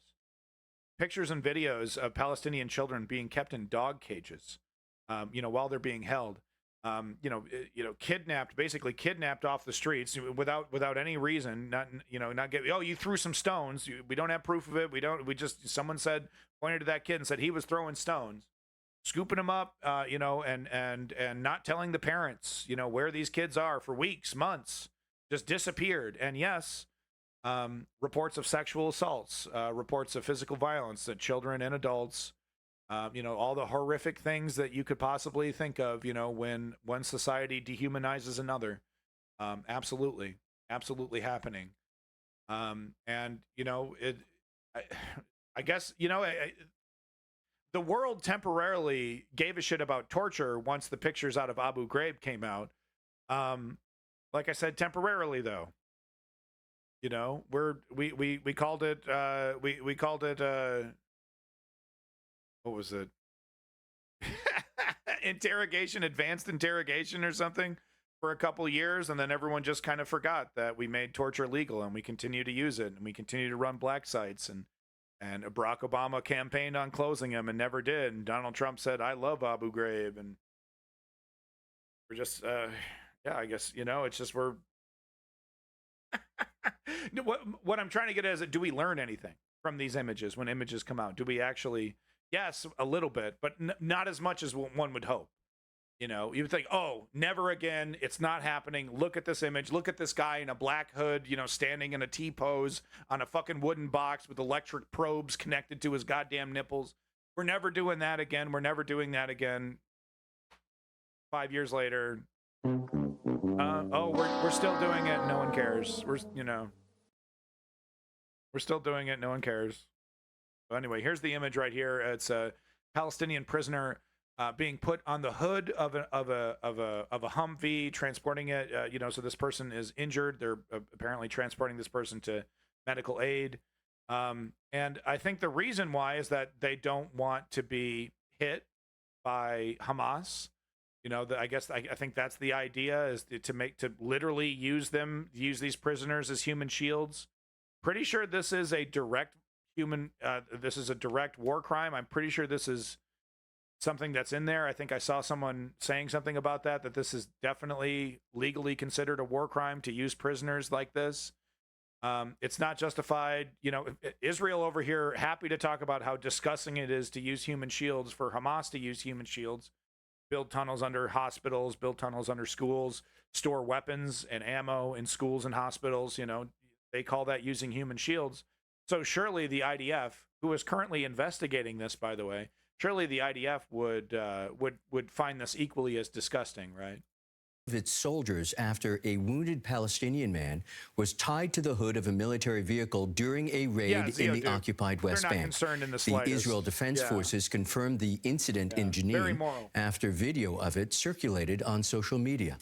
So here it is right here. Pretty disgusting stuff, I gotta say. The man strapped to the bonnet of this Israeli army vehicle barely moves. And you want to know what's even more disgusting? Is that Hamas wouldn't give a fucking flying shit. If they had set up a position and they had an ambush ready and they saw this, there's another martyr. Yeah, we're gonna send him on a one-way trip to fucking what do they call it? To heaven.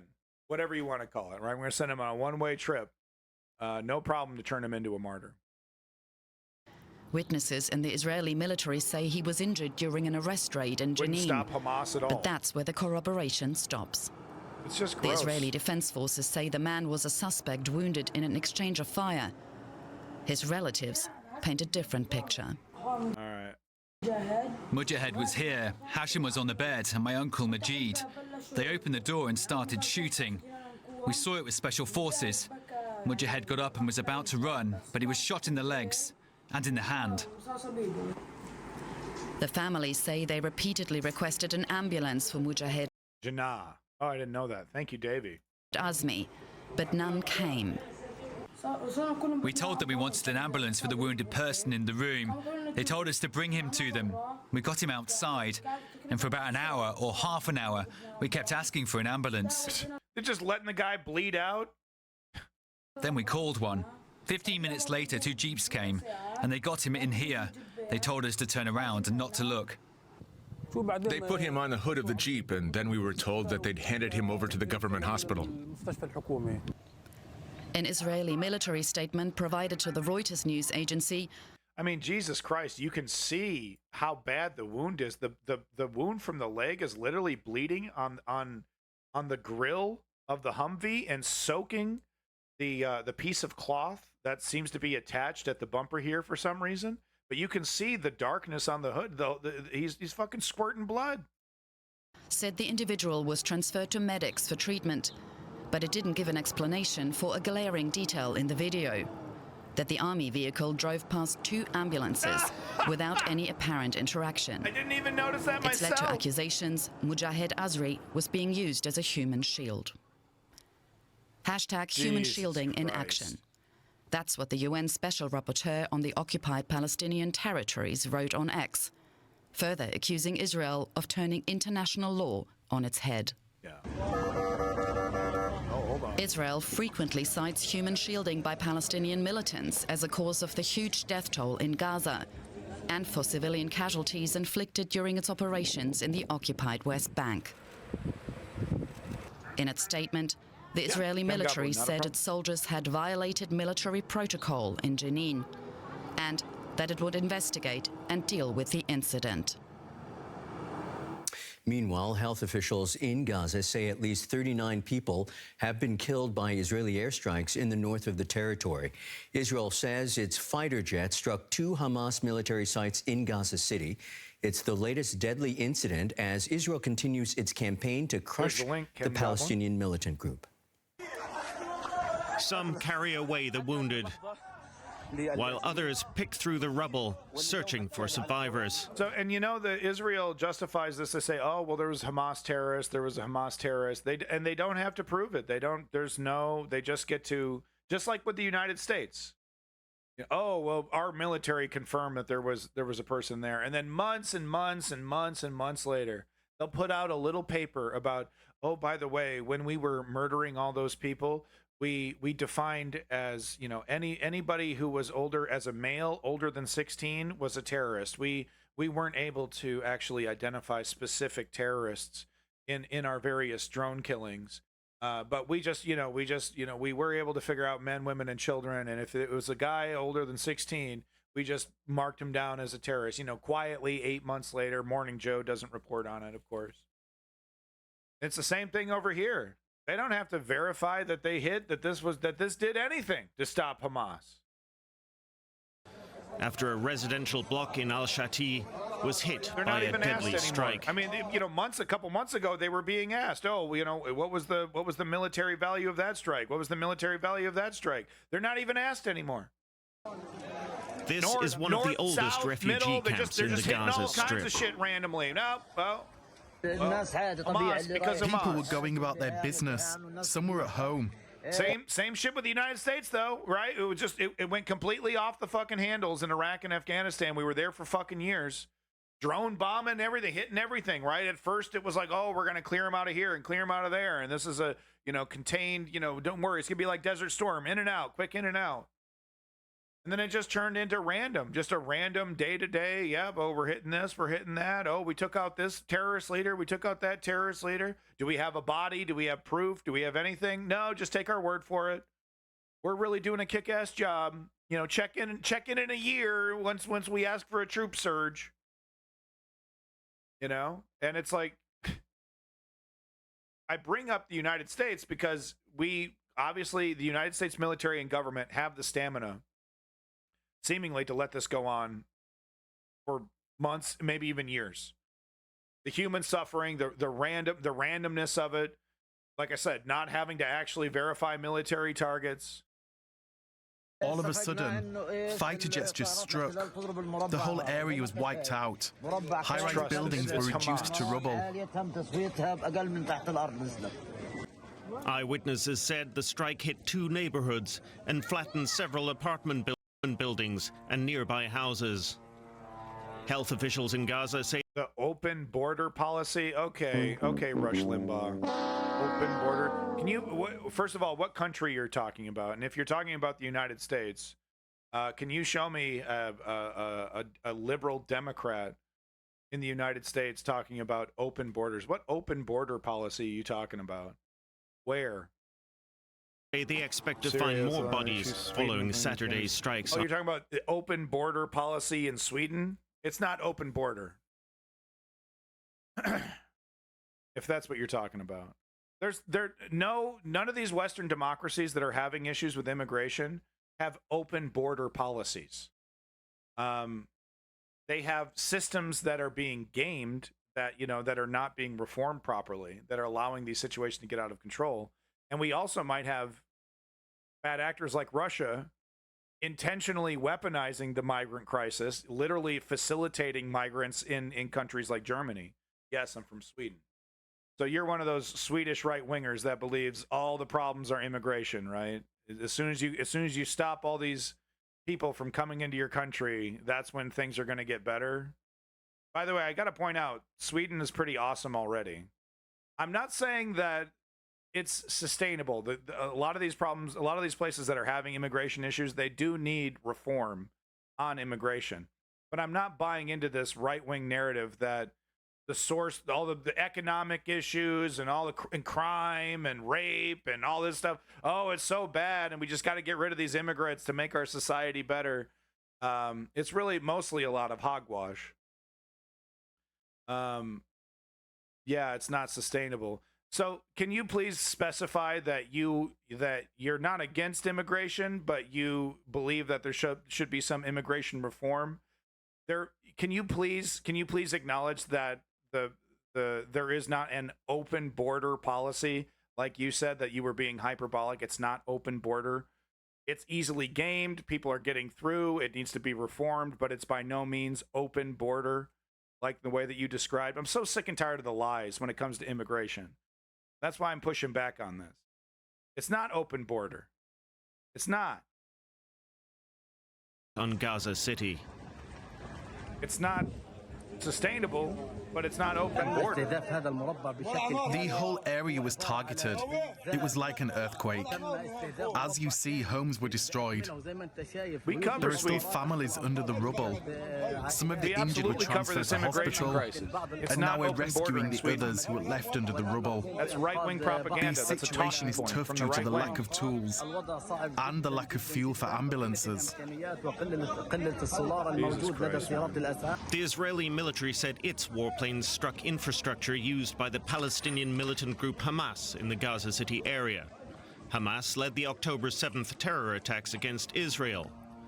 Now, despite growing international pressure, Israel has vowed to continue its Gaza offensive. See, you saw what that guy was doing, right? You saw what that guy was doing. He's scooping up flour. But essentially, nearly everyone gets to stay. Well, and that wouldn't be a problem if there was something for them to do, right? And that's where the failure of neoliberalism comes in. What I would tell you is that the solution is not, you won't find humane solutions to the immigration problem from the right wing. This idea that, oh, we're going to get the right wing in there and they're going to button this up. It's ludicrous. First, look at the Tories in the UK. Look at Trump, during his 4 years, build the wall. He doesn't do anything effective that actually, fixes immigration. He just cranks up the brutality, continues a program that Barack Obama started and starts just legitimately kidnapping children from their parents. Doesn't fix it.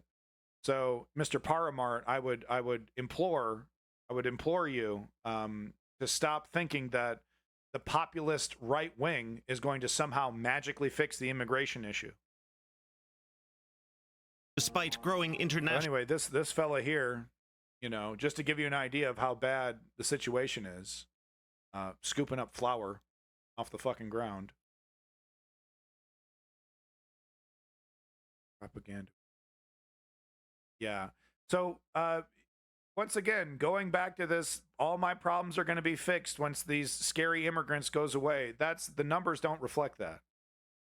You think you're going to get a raise at your job? You think you're going to get a better job? You think what? Your taxes are going to go down. You think that's what's going to happen? You start clamping down on immigration, those taxes are going to come down? There's no magic pill for it. It does need reform.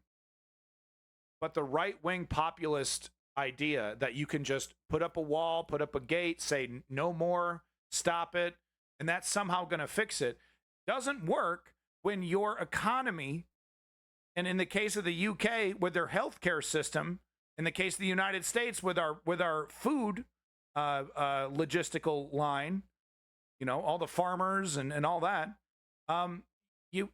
getting rid of all these people creates a whole set of other problems that no one is ready to fix, that no one is ready to acknowledge. So I beg you, stop thinking that the populist right wing with their magic lies are going to, you know, their what is it, anyway, that they are going to come in and they have the magic solution, right? They know what to do. It's common sense. Common sense, just turn off the tap, cut them all off, kick them all out. But like I said, there's all kinds of externalities, right? Your economies are dependent on immigrant labor. I didn't know I was going to have to pay more at restaurants. I didn't know that. I didn't know I was going to have to pay more for eggs and produce. I didn't know that. Oh, I didn't know that. But I do agree, though. I mean, you see immigration in the United States, you see immigration in the UK, you see it happening in Sweden and Germany, and it's like the neoliberal solutions are not working, and it's leaving open it's leaving open the gate for bad actor right wingers to come in and say, offer the moon and stars and say, I'm going to fix it for you. EU isn't neoliberal? No kidding. Well, what do you think they're, extreme left, progressive left? The Western democracies that are members of the EU? Okay. Half of you is social democratic. Yeah, okay, that's true. That's true. I don't know about half, but there are a lot of social democratic democracies there. We're getting bogged down in a detail that doesn't matter as much because what I'm trying to do is I'm trying to offer you a bridge to the right wingers that are repeating this open border hyperbolic right wing talking point. I'm trying to offer a bridge and say that, you know, these are not perfect systems. They do need to be changed. They do need to be reformed. And you do that with real progressivism. You do that with real progressive policy. You don't do that with right wing populist brutality. Like I said, just put up a wall, kick them all out. What are we talking about? It's common sense.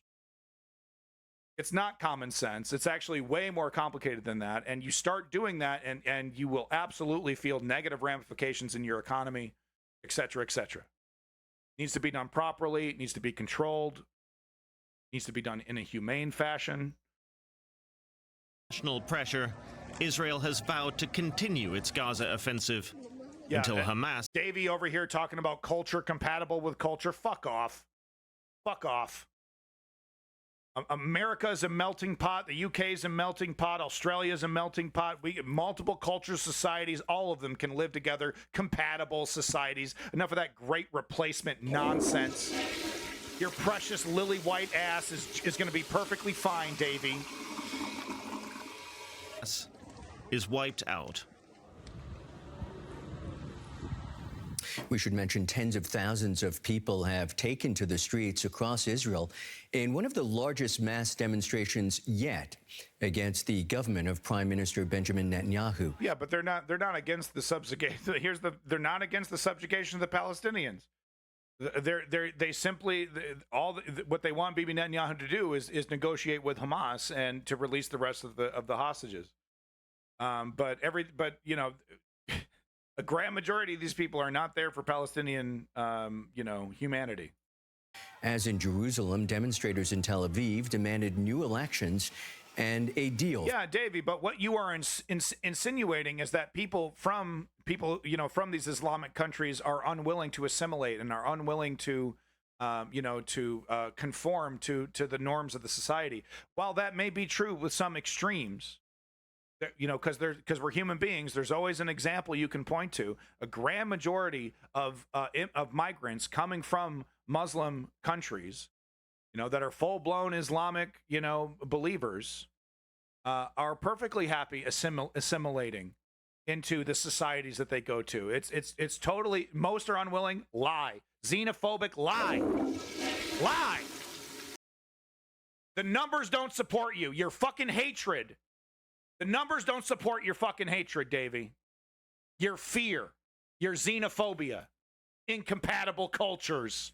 Most are unwilling. The numbers don't back that up, motherfucker.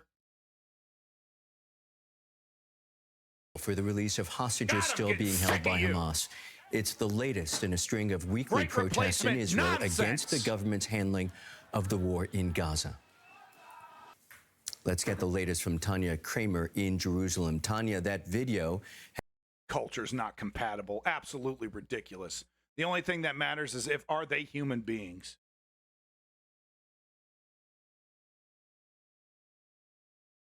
If you go hardcore humanism, you just lose. Ridiculous. And this is the problem of the neoliberals and how they run things, or neoliberal adjacent in social democracies. But this is the problem. When the left fails, the bad actors on the right come in and say, yeah, well, it's racism. Yeah, they're brown. They say Allah Akbar sometimes. That's crazy. Yeah, people who speak English never say, oh my God. They never say God is, good in their own way. Fucking xenophobes. Bigots.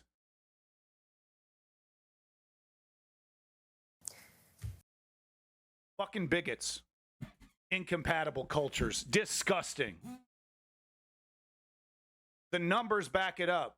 Most of these people integrate. They learn English, they work hard, they become happy citizens.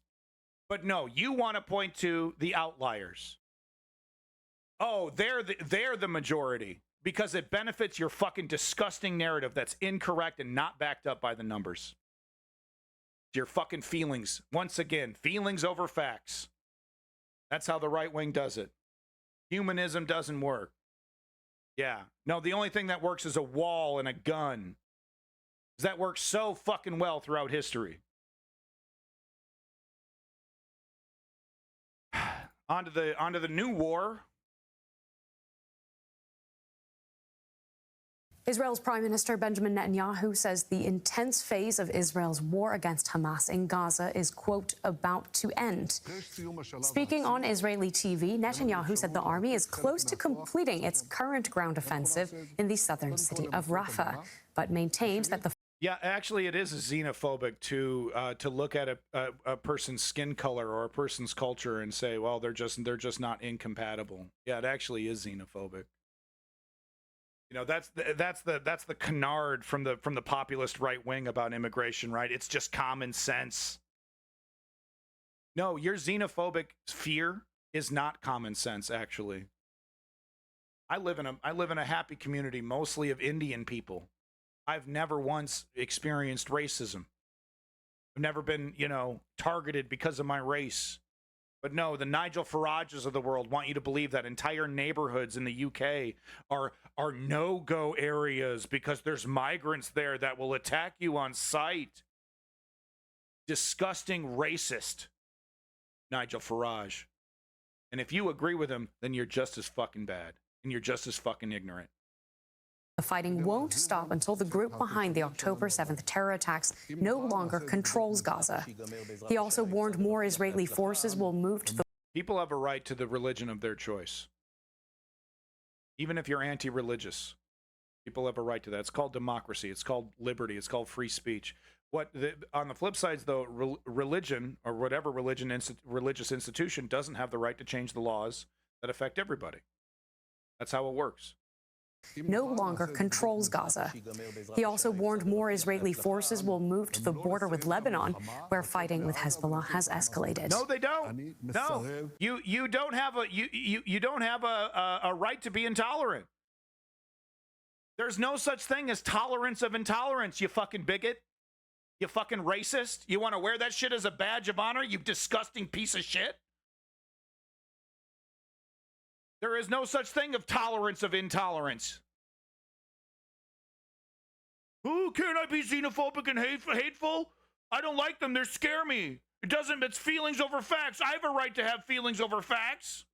Not when you're voting for and agreeing with policy that affects human lives. Yeah, you can have your little thoughts to your fucking self. That's freedom. But once you start voting for politicians that agree with your wackadoodle ideas, that cultures are incompatible, then no, you're totally in the wrong. And no, there is no such thing as tolerance against your intolerance when you're trying to enshrine it into law, you fucking bad actor. Tanya Kramer has more for us from Jerusalem. Tanya, where does all this... The right wing are all over my fucking chat with their fucking lies. And here we go with the next canard, that liberals are importing immigrants and migrants to vote for them. Most of these people don't get to vote when they're non-citizens, but that doesn't matter. Is there any legislation to give these people voting rights? Usually no. There's very little evidence of that. Doesn't matter, though. It sounds good. Feelings over facts. Ah, well, that sounds right. Yeah, that sounds about right. Yeah, the liberals are definitely bringing in immigrants to vote for them. Yeah, that sounds about right. Not true. Not based in fact. Ah, but it feels good. Feels good. Helps support my hatred. And yeah, actually, no, a juke, once again, inalienable rights. Yes. Yes. Given to humans by God himself, whatever interpretation you want. But no, humans absolutely have inalienable rights, regardless of what culture they're from, regardless of what language they speak, regardless of what fucking color they are. You scared fucking racist. They absolutely have inalienable rights.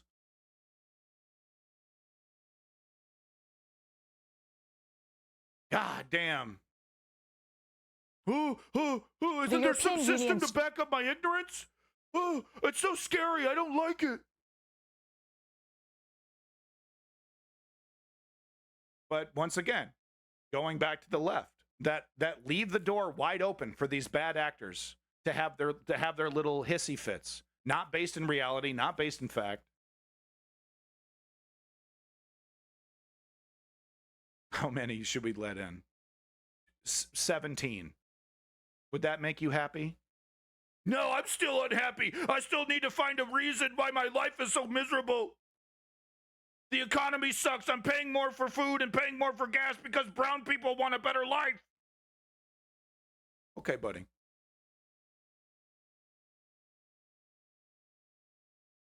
The left with their inadequate policies, their failure to acknowledge the needed reform, is allowing bad actor right-wingers like you to make xenophobic arguments that the white people are being, that there's a great replacement of white people, that white society and white culture is being dominated by the filthy brown from all the different Muslim and Arab areas, the Asian countries, the Orientals, right? My line, 499 million. That's my line. Are you happy? No, of course you're not. Of course you're not. There's no response to your question that would make you happy, that would satiate your hatred. And here's the thing: if the horrible thing that you want were to happen, where you were able to flip a switch and put up a wall and kick out all the foreigners, they don't have a citizenship, get the fuck out, kick them all out. Well, where's no more shawarma? Your restaurant bill doubles. Produce goes through the roof. The healthcare system, at least in the UK, collapses because it's heavily dependent on migrant labor, professionals from these dirty Arab countries that have dirty doctorates. Yeah. Healthcare systems dependent on, how can that be? Aren't they just paupers? Aren't they just paupers who eat dirt? How can that be? How could they be doctors? No, you don't think of the externalities of getting rid of all of them. And then once again, how in the fuck does that, you think that's going to lower your taxes? You think that's what's going to happen? You think that's what the conservatives are going to do? They're going to kick out all the brown people and lower your fucking taxes? You're a fucking joke. You're a fucking grifted idiot if that's what you think. Happily lied to. Hearing what you want to hear. Okay, here's my vote. Thanks for telling me what I want to hear. Go ahead and implement the brutal policy that'll make my life better. Except it doesn't. And it's all laid out. The experts will tell you what it looks like when you don't have migrants and immigrants coming in and giving you cheap labor. I don't even support that system. I want them to come in. I want reform. I want them to come in within 6 to 12 months, have citizenship, become taxpayers, right? Not this indefinite, I don't know if you're ever going to be a citizen 8 years later, 10 years later, extend work permits. Nonsense. Get them in here, get them processed, make them a successful citizen, have them start paying some taxes. But no, the left, I don't know how to do it. And then the right wing come in, well, I know how to do it, Zeke Heil. That's how to do it. Put up a wall, that'll fix it. It's just common sense.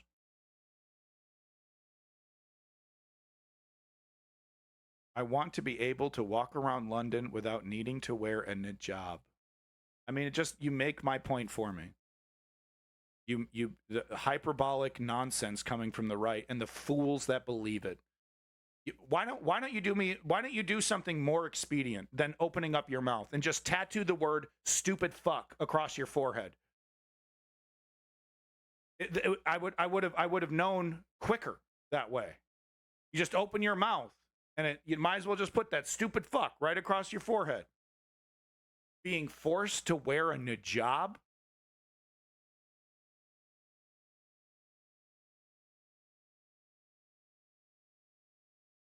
Okay, I've given you guys enough time.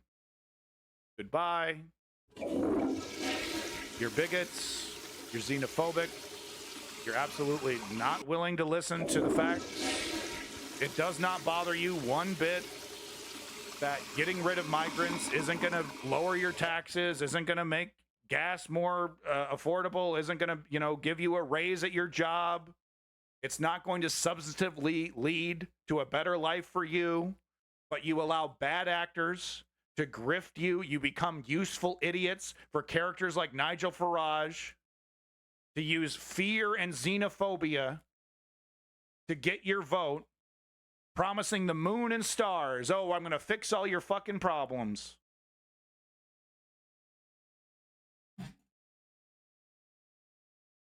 And then, of course, they don't. And then you got another justification, right? You got another one. Oh, well, it's okay. I mean, yeah, all that shit that they promised didn't really come true, but, they're still conservative, so I still got their back, and it's okay. Now we got another problem. We've been treating people like total shit, and we got a major problem on the border, and we got a major problem in our economy that depends on migrant labor. Oh, I don't know. Oh, geez. I got to balance out my need to buy food versus my need to have hatred and fear. And it is a need. It is a need. The right wing on social media disgust me, and they are legion. The right wing make up a majority of people on social media. And my theory is that the reason is that right wingers are predominantly losers with a bunch of fucking free time on their hands. Bunch of keyboard warriors. I'm not saying that the left doesn't have them, but every social fucking media, Twitch and YouTube and Twitter and Instagram, it is just TikTok, right winger. Now I'm posting content on the social media, right? Check it out, by the way. Here's the link tree. I'm posting all this content in social media. Nothing but right-wing lies and right-wing narratives. Pure made-up bile spit out by Sean Hannity, presented as pure fact and common sense across all of social media, it seems. And my theory is that they're fucking losers and they have more time.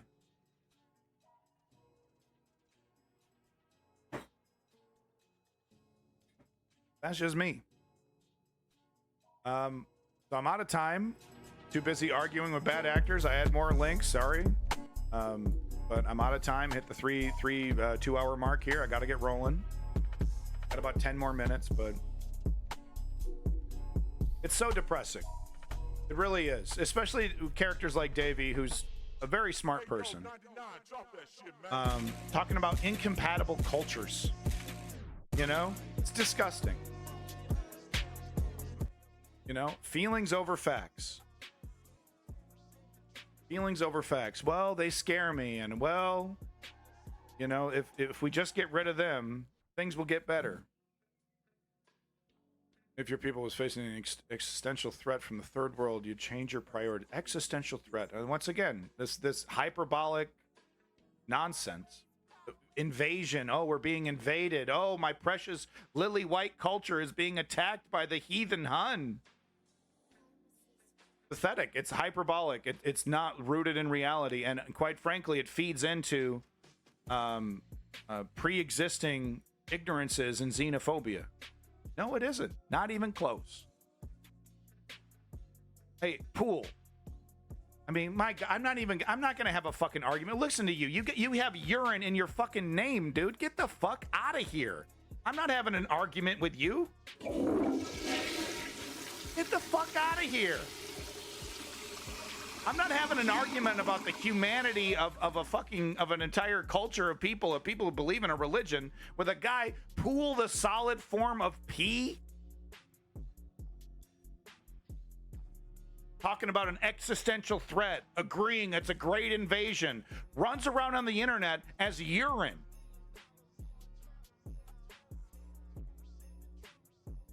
I'm not having an argument with a person who identifies as urine. Goblins are amazing.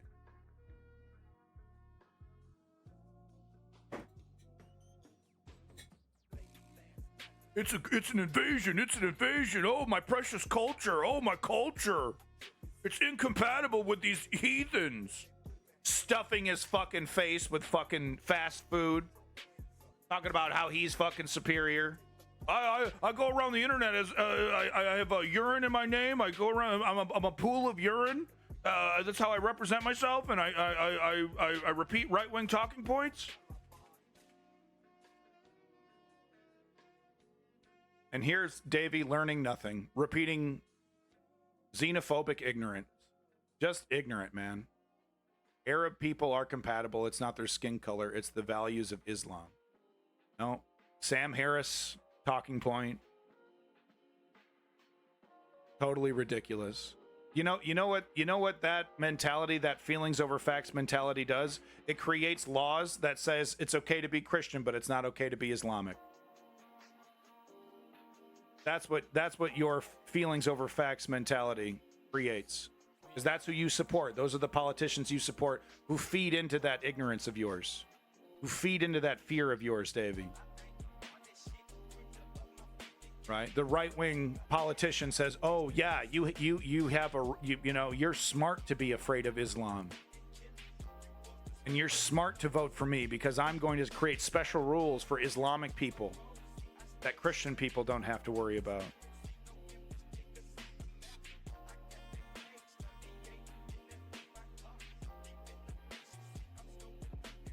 Do I believe in the separation of church and state? 100%.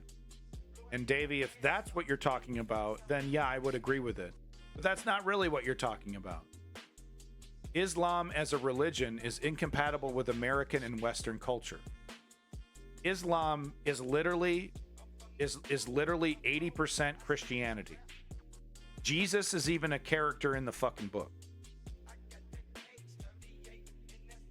So you better be making an argument against all organized religion being separated from the government, not just Islam, because what you're talking about, Islam as a religion, is incompatible with American and Western culture. That you could say that exactly about Christianity and Judaism, right? Because what each one of these religions seemingly wants dominance over the other.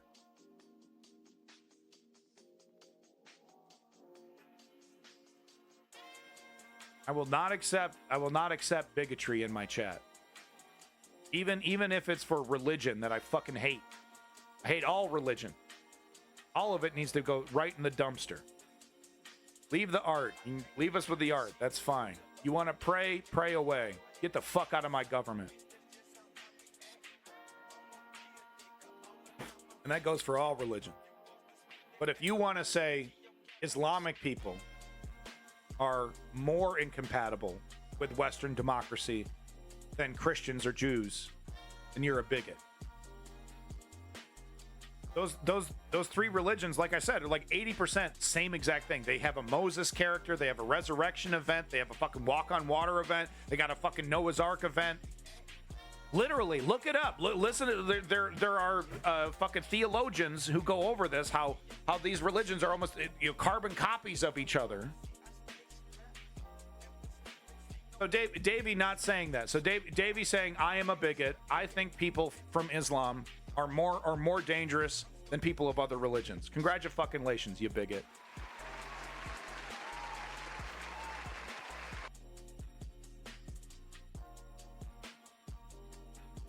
If you believe that about Muslims, the Christians are the exact same. If you believe that about Muslims, then the Christians, the Christians and the Jews, the exact same thing for them. Same shit. There's nothing especially more dangerous, because that's the argument from the characters like Sam Harris, is that, well, I'm not against religion, but you need to identify that the Muslim religion is just inherently more dangerous. Sharia law. It's not the story of Islam I have a problem with. It's Muslim leaders enforcing their restrictions. We can do the same with Christians who also force restrictions. Okay. Yes or no?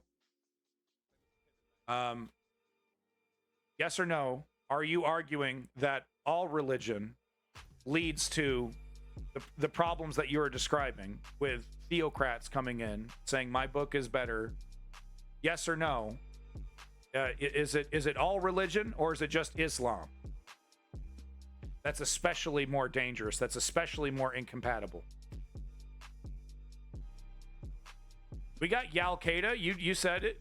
We got MAGA over here. Al Qaeda, right? They want to. The only thing they don't talk about is hijabs, because they're porn addicts. They want to jerk off to women. Oh, we can't cover them up. How can I jerk off to them?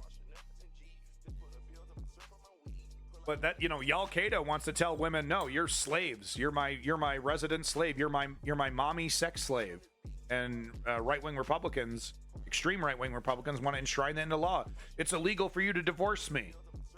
As an example, was it no fault divorce? We got that shit with Christianity, and yeah, we got that shit with Judaism. It's called Zionism, right? And we're seeing the effect of it. It's this idea that Islam is especially more incompatible with Western democracy than any other. It's totally xenophobic and ridiculous. Because any flavor of religion, when given that, when used as that catalyst for power, creates the same shit. Different variations, but basically the same. I honestly do not see a difference between extreme Christian evangelicals and the Taliban in how they want to control women, how they want to control the government, they want to control education, right? They want to burn the books, like I said, there's like very little, the hijab thing is a bit of a difference. I don't think Christian evangelicals would care if a woman has her hair out, right? But they might say, put your tits away, right? Oh, you're not allowed to have cleavage anymore, right? They insist on controlling a woman's body. I'm focusing Islam more than because Islam is. Davey, it's no more Christian religion, Jewish Zionism, all happening at the same time. Islam is not any more especially extreme than any of the other religions. Oh, it's a scourge. We're being replaced. Oh, we're being attacked. And there's gradations. There's a big difference between, Iran and Jordan and Egypt. And all the other Muslim countries. Is Egypt Muslim? I think we covered that. I think Egypt is Muslim, right? Partially. People converting because cultures develop immunity to the worst parts of religion, but after conversion you don't see them because you come from other cultures with different immunities. This whole idea of incompatible cultures is so ridiculous. I can't. It is the beating heart of racist ignorance. This idea that cultures are inherently incompatible. So if that's what the argument is being made, I couldn't disagree with it more. And yeah, once again, Davey over here. I mean, thank you for acknowledging. Yes, all religions have major problems, but you trying to say that Islam is especially more dangerous now than any other religion. You got some numbers. You know what I mean? You got some numbers. You got any kind of numbers behind that belief, that feeling in your gut? Because that's what it is, isn't it, Davey? It's a fucking feeling. It's a gut feeling, right? You don't really know if Islam is especially more dangerous right now than Christianity or Judaism. You got numbers? You got any fucking fact at all? I'll wait until 3:15. You got 4 minutes. Can you back this up at all with any kind of numbers, demographic numbers? That, the Islamic religion, Judaism, Judaism, is that what I'm supposed to say? Judaism? Sorry. Thank you, Zio2. Is there any demographic information whatsoever that can back up this right-wing talking point that Islam is more dangerous than any of the other current, theocratic, pseudo-theocratic governments? You got 3 more minutes. Give me a motherfucking shred of evidence to your racist bigotry. Please.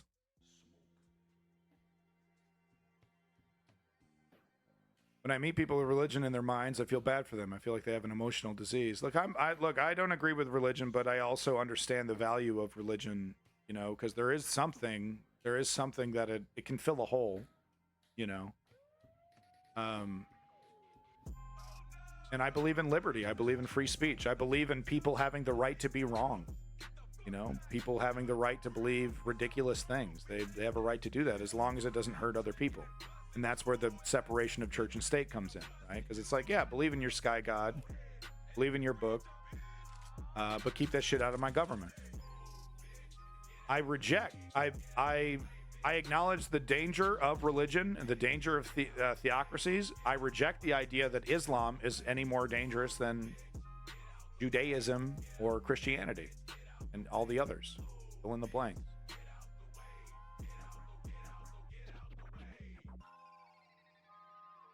Yeah, well, Kissing Gonzo, I appreciate the positivity. Thank you for the kind words. I'm not a genius. But what I do think is a major problem right now, especially amongst the left, is a overcomplication of things, a mystification, right? We almost gaslight ourselves, trying to understand the philosophical answer of literally everything. Instead of saying, we got a problem, we have an imperfect solution. It's not the perfect solution, but it's better than nothing. Okay, here we go. I asked for it, he delivered. This is Davies' proof that Islam is more dangerous than other religions. Let's take a look. Best I could do in a short time. Davey, could you please acknowledge that you don't really have a lot of demographic proof for your feelings that Islam is more dangerous than other organized religions right now? The world's Muslims, religion, okay. Any back Sharia as official law, South Asia? Okay. I mean, I don't like Sharia law. Do I think Sharia law instantly, turns into terrorism and the Taliban?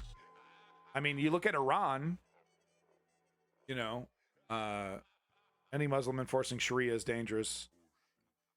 Same thing with Zionists who enforce Zionism, right? Same thing with evangelical Christians who enforce an extreme flavor of that, right, Davey? Right? It turns into a culture not compatible. Yeah, I understand your bigotry. I understand your bigoted words.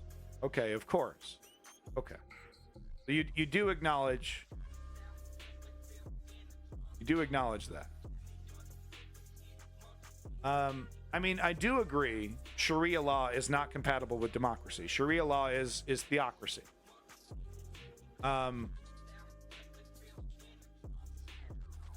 Yeah, I mean, this is obviously a much more complicated question, but I reject this xenophobic idea that this religion is somehow special in its inability to be negotiated with. We have hard evidence that one of the most brutal and disgusting theocracies on planet Earth, Iran, after much negotiation, was okay with rules being set about their nuclear program, having dirty white Christian Americans come into their nuclear power plants to do inspection. So it's just this idea that Islam is somehow more irrational, somehow more dangerous than anything else, that that we need to watch out for it. We need to watch out for accepting the Muslim religion into our cultures. It's inherently incompatible. Bigotry. That's bigotry. Right? If I would say that you're less bigoted if you're like some freak who's like, no religion, you're not allowed to be religious at all. All religions need to be banned. I would say you're less bigoted, right? But if you're like what the position that Davey is taking, which is that you got to watch out. Look, Christians, extreme Zionism, all these other extreme flavors of religion. Yeah, that's pretty bad, and I don't like it. But you need to be especially scared of Islam. You need to be especially scared of Muslim people, right? You got to be especially scared of this religion because it's even more incompatible with whitey. That's just a total fucking that's ignorance. It's ignorance. I can't say it enough. That's ignorance. It's feelings over facts, man. Feelings over facts. What are we supposed to do? Invade a country like Vietnam and stop the scourge and spread of communism? We supposed to invade these countries to stop this? Okay. All right, we got ourselves another link. I really do need to get going. Patterns of violence and extremism. Okay. I mean, this is, look, this is too big of a question to be yes or no with a single article, even though this is what I asked for, so to be fair. But like I said before, though, like this, once again, the bad actors benefit from the mystification of this, from the complication of this, right? Islamic State's total of these incidents, 73% global total, according to the... Davey, would you consider the military-industrial complex to be a Christian, an extension of Christian religion? It kind of depends on your definition, right? Dominated by violence in larger Muslim states by the extremist movements that claim to be a resort. It shows the START database shows total 70,767 terrorist incidents. Okay. Yeah, so yeah, no, I do not believe that the Islamic religion, Islam, is more inherently violent. I will go ahead and give you the benefit of the doubt because I did ask for the information. I'll go ahead and agree with you that maybe there are more Islamic people, more Muslim people committing terrorist acts.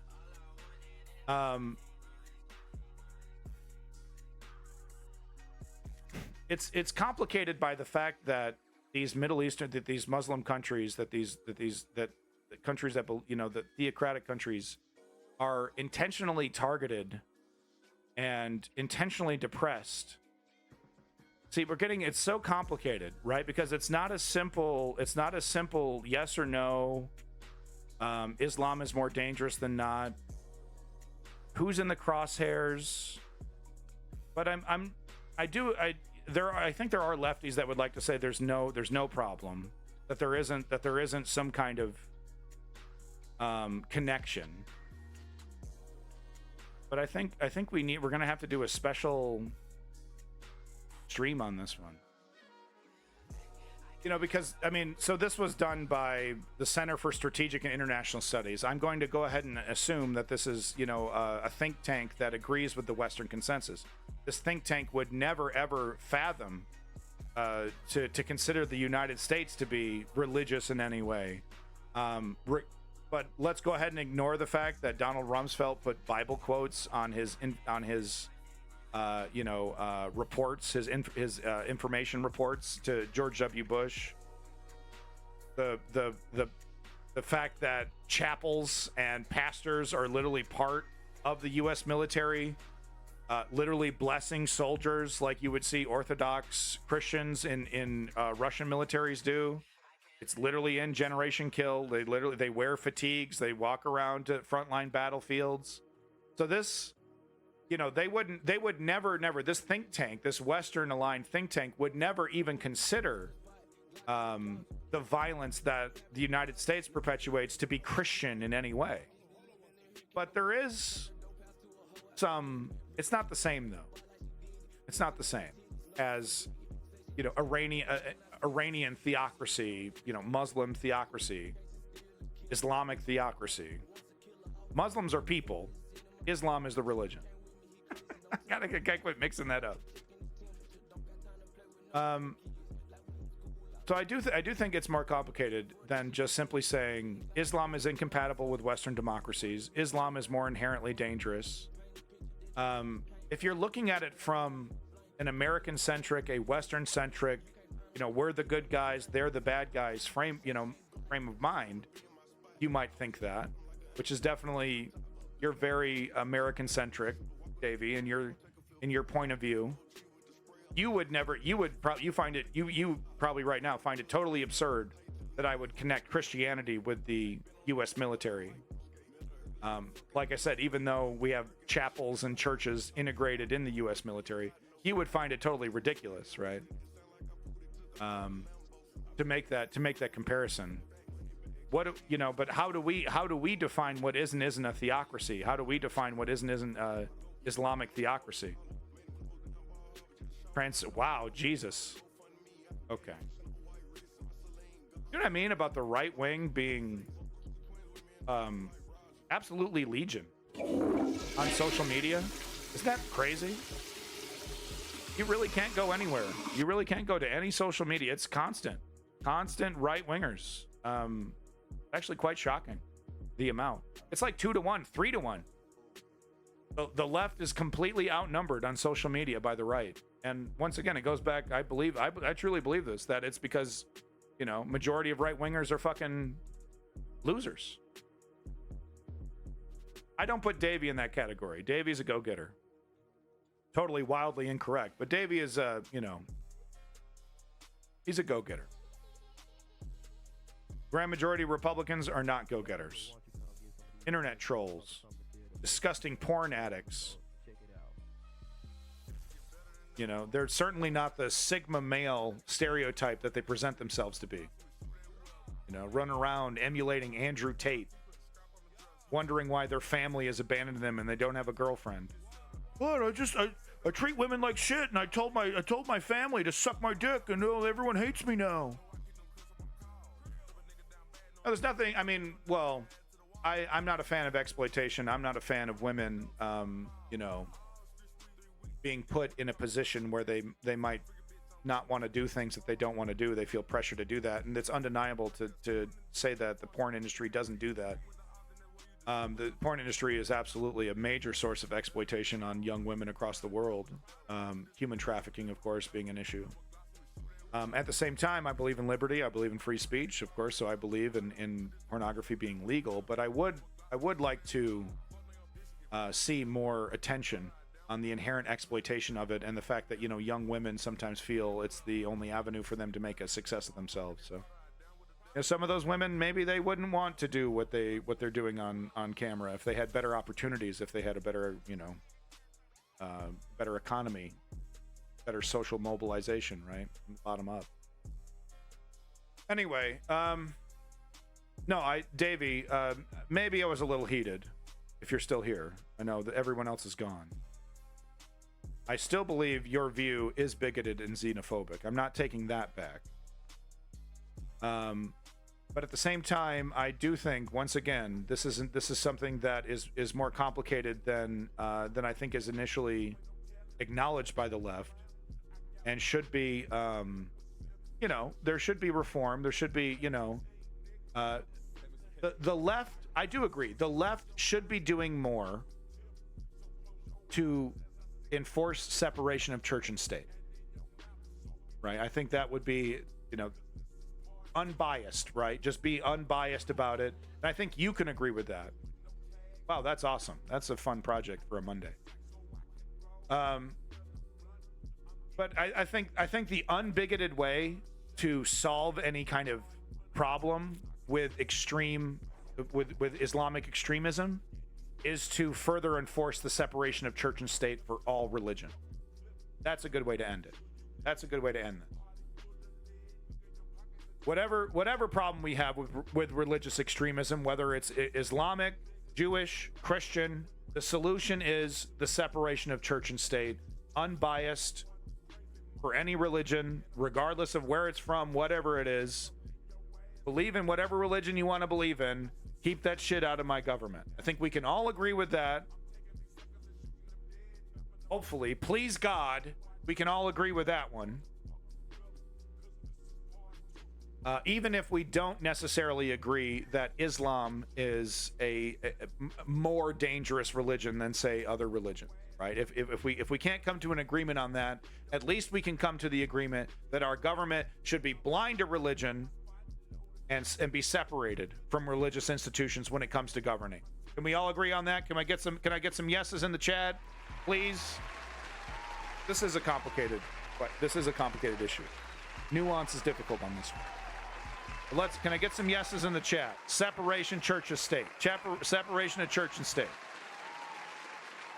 We got 2 yes. Can I get a yes out of Davey? Can we get a yes out of Davey? Come on, Davey. Let's go. Give me a yes. Come on. Separation of church and state. Let's go. Where's my drum roll? Come on, Davey.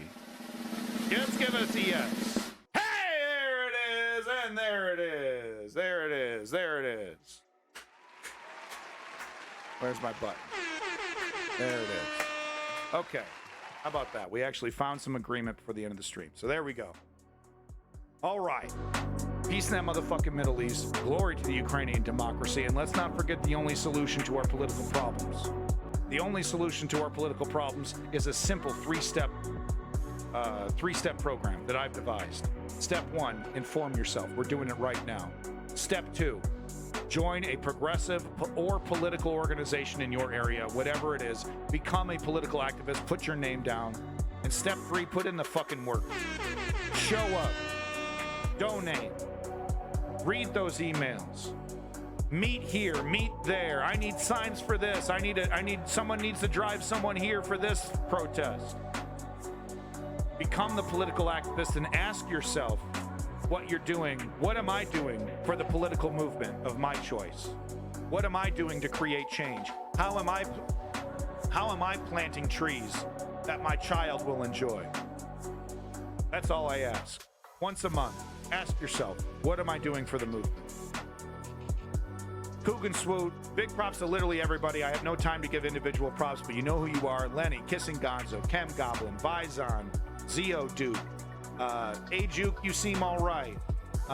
Davey, left-handed, thank you. Ajuke agrees. You seem all right, Ajuke. We'll get back to the props for you. Never forget, brother, big props. But no, big props to Lenny, of course, #1 financial contributor to the stream. Judaism. Judaism. Lexum. Big props to you, Lexum. Big props. Peace in that motherfucking Middle East, folks, and glory to the Ukrainian democracy. We'll see you again very soon. More news. News Underground. Like and subscribe.